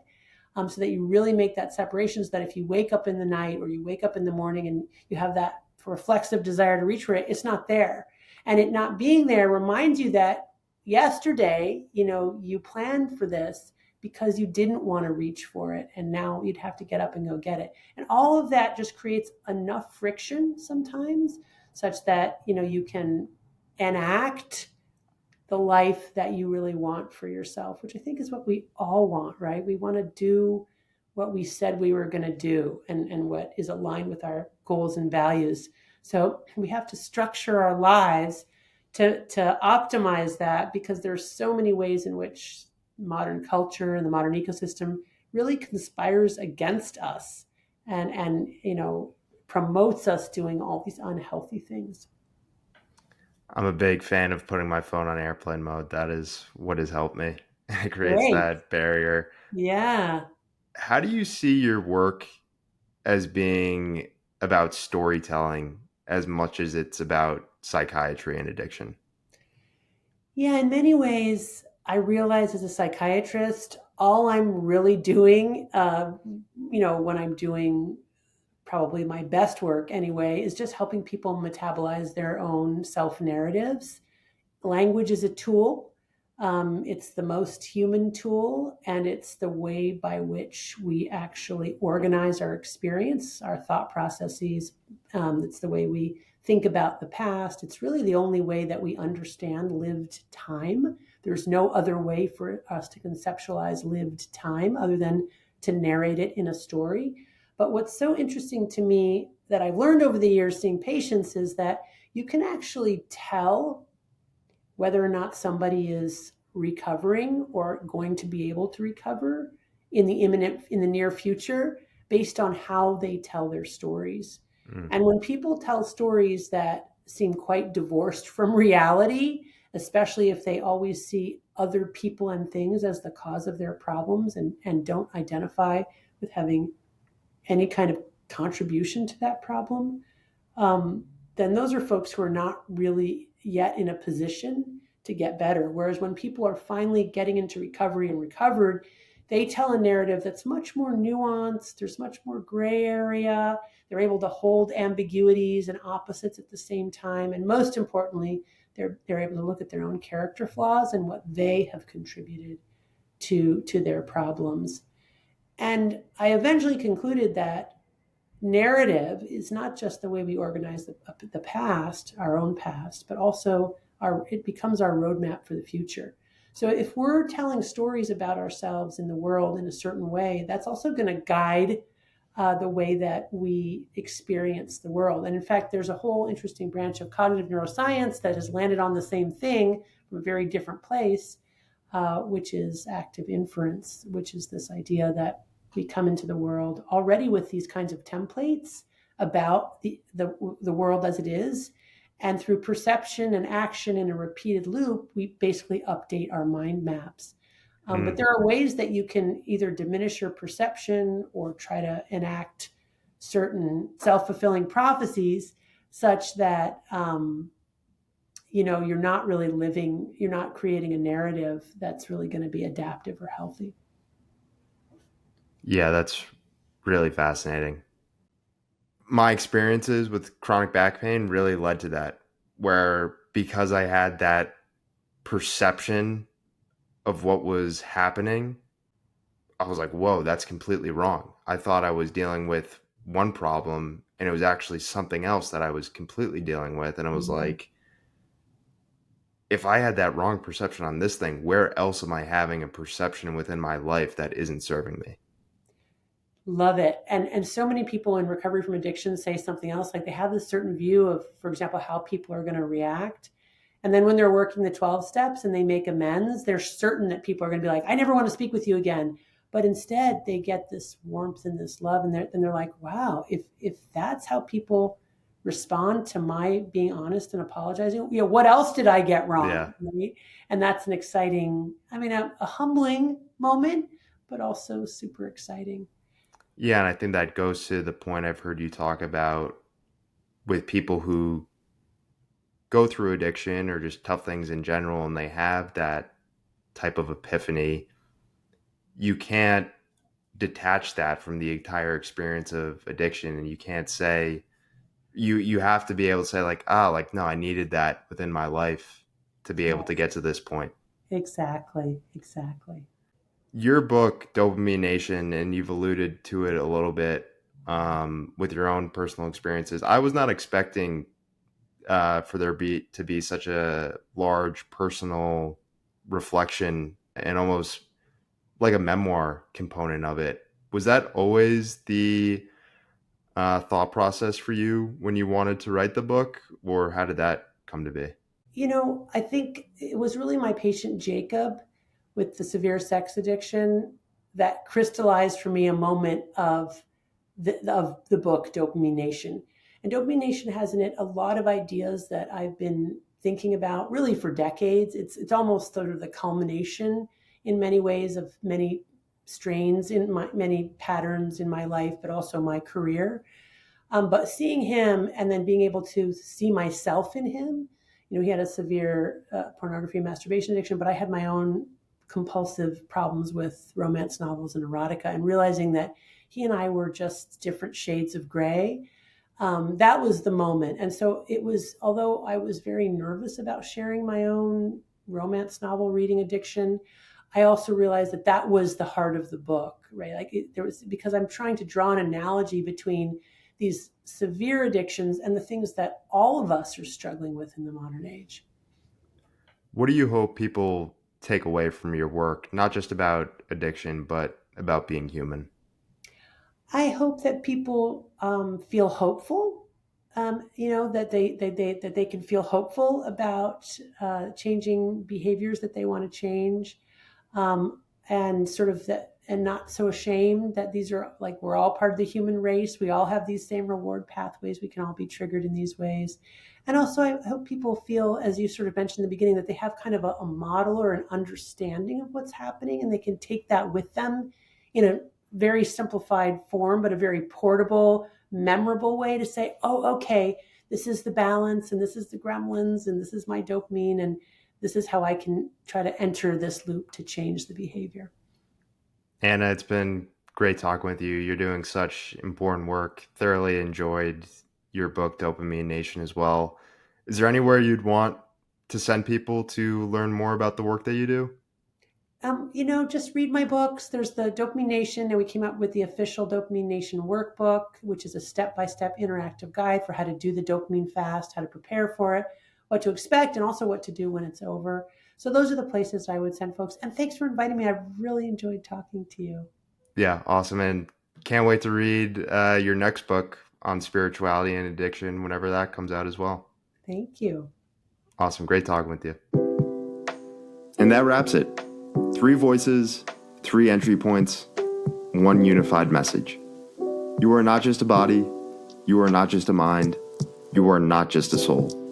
You are all 3. And working on one means tending to all. I hope you were able to feel the through line here, how Jeff, Lisa, and Anna, even from very different disciplines, are all really saying the same thing. To feel better, we have to live better. And to live better, we have to see ourselves as whole. This episode was an experiment, and honestly, I loved putting it together. If it landed with you, let me know. Any feedback is greatly appreciated. And if you missed any of these episodes when they first aired, I highly recommend going back and giving them your full attention again in 2026. There's always something new that clicks the second time through. Thanks for spending part of your holiday week with me. Merry Christmas, Happy Holidays, and I'll see you next Wednesday.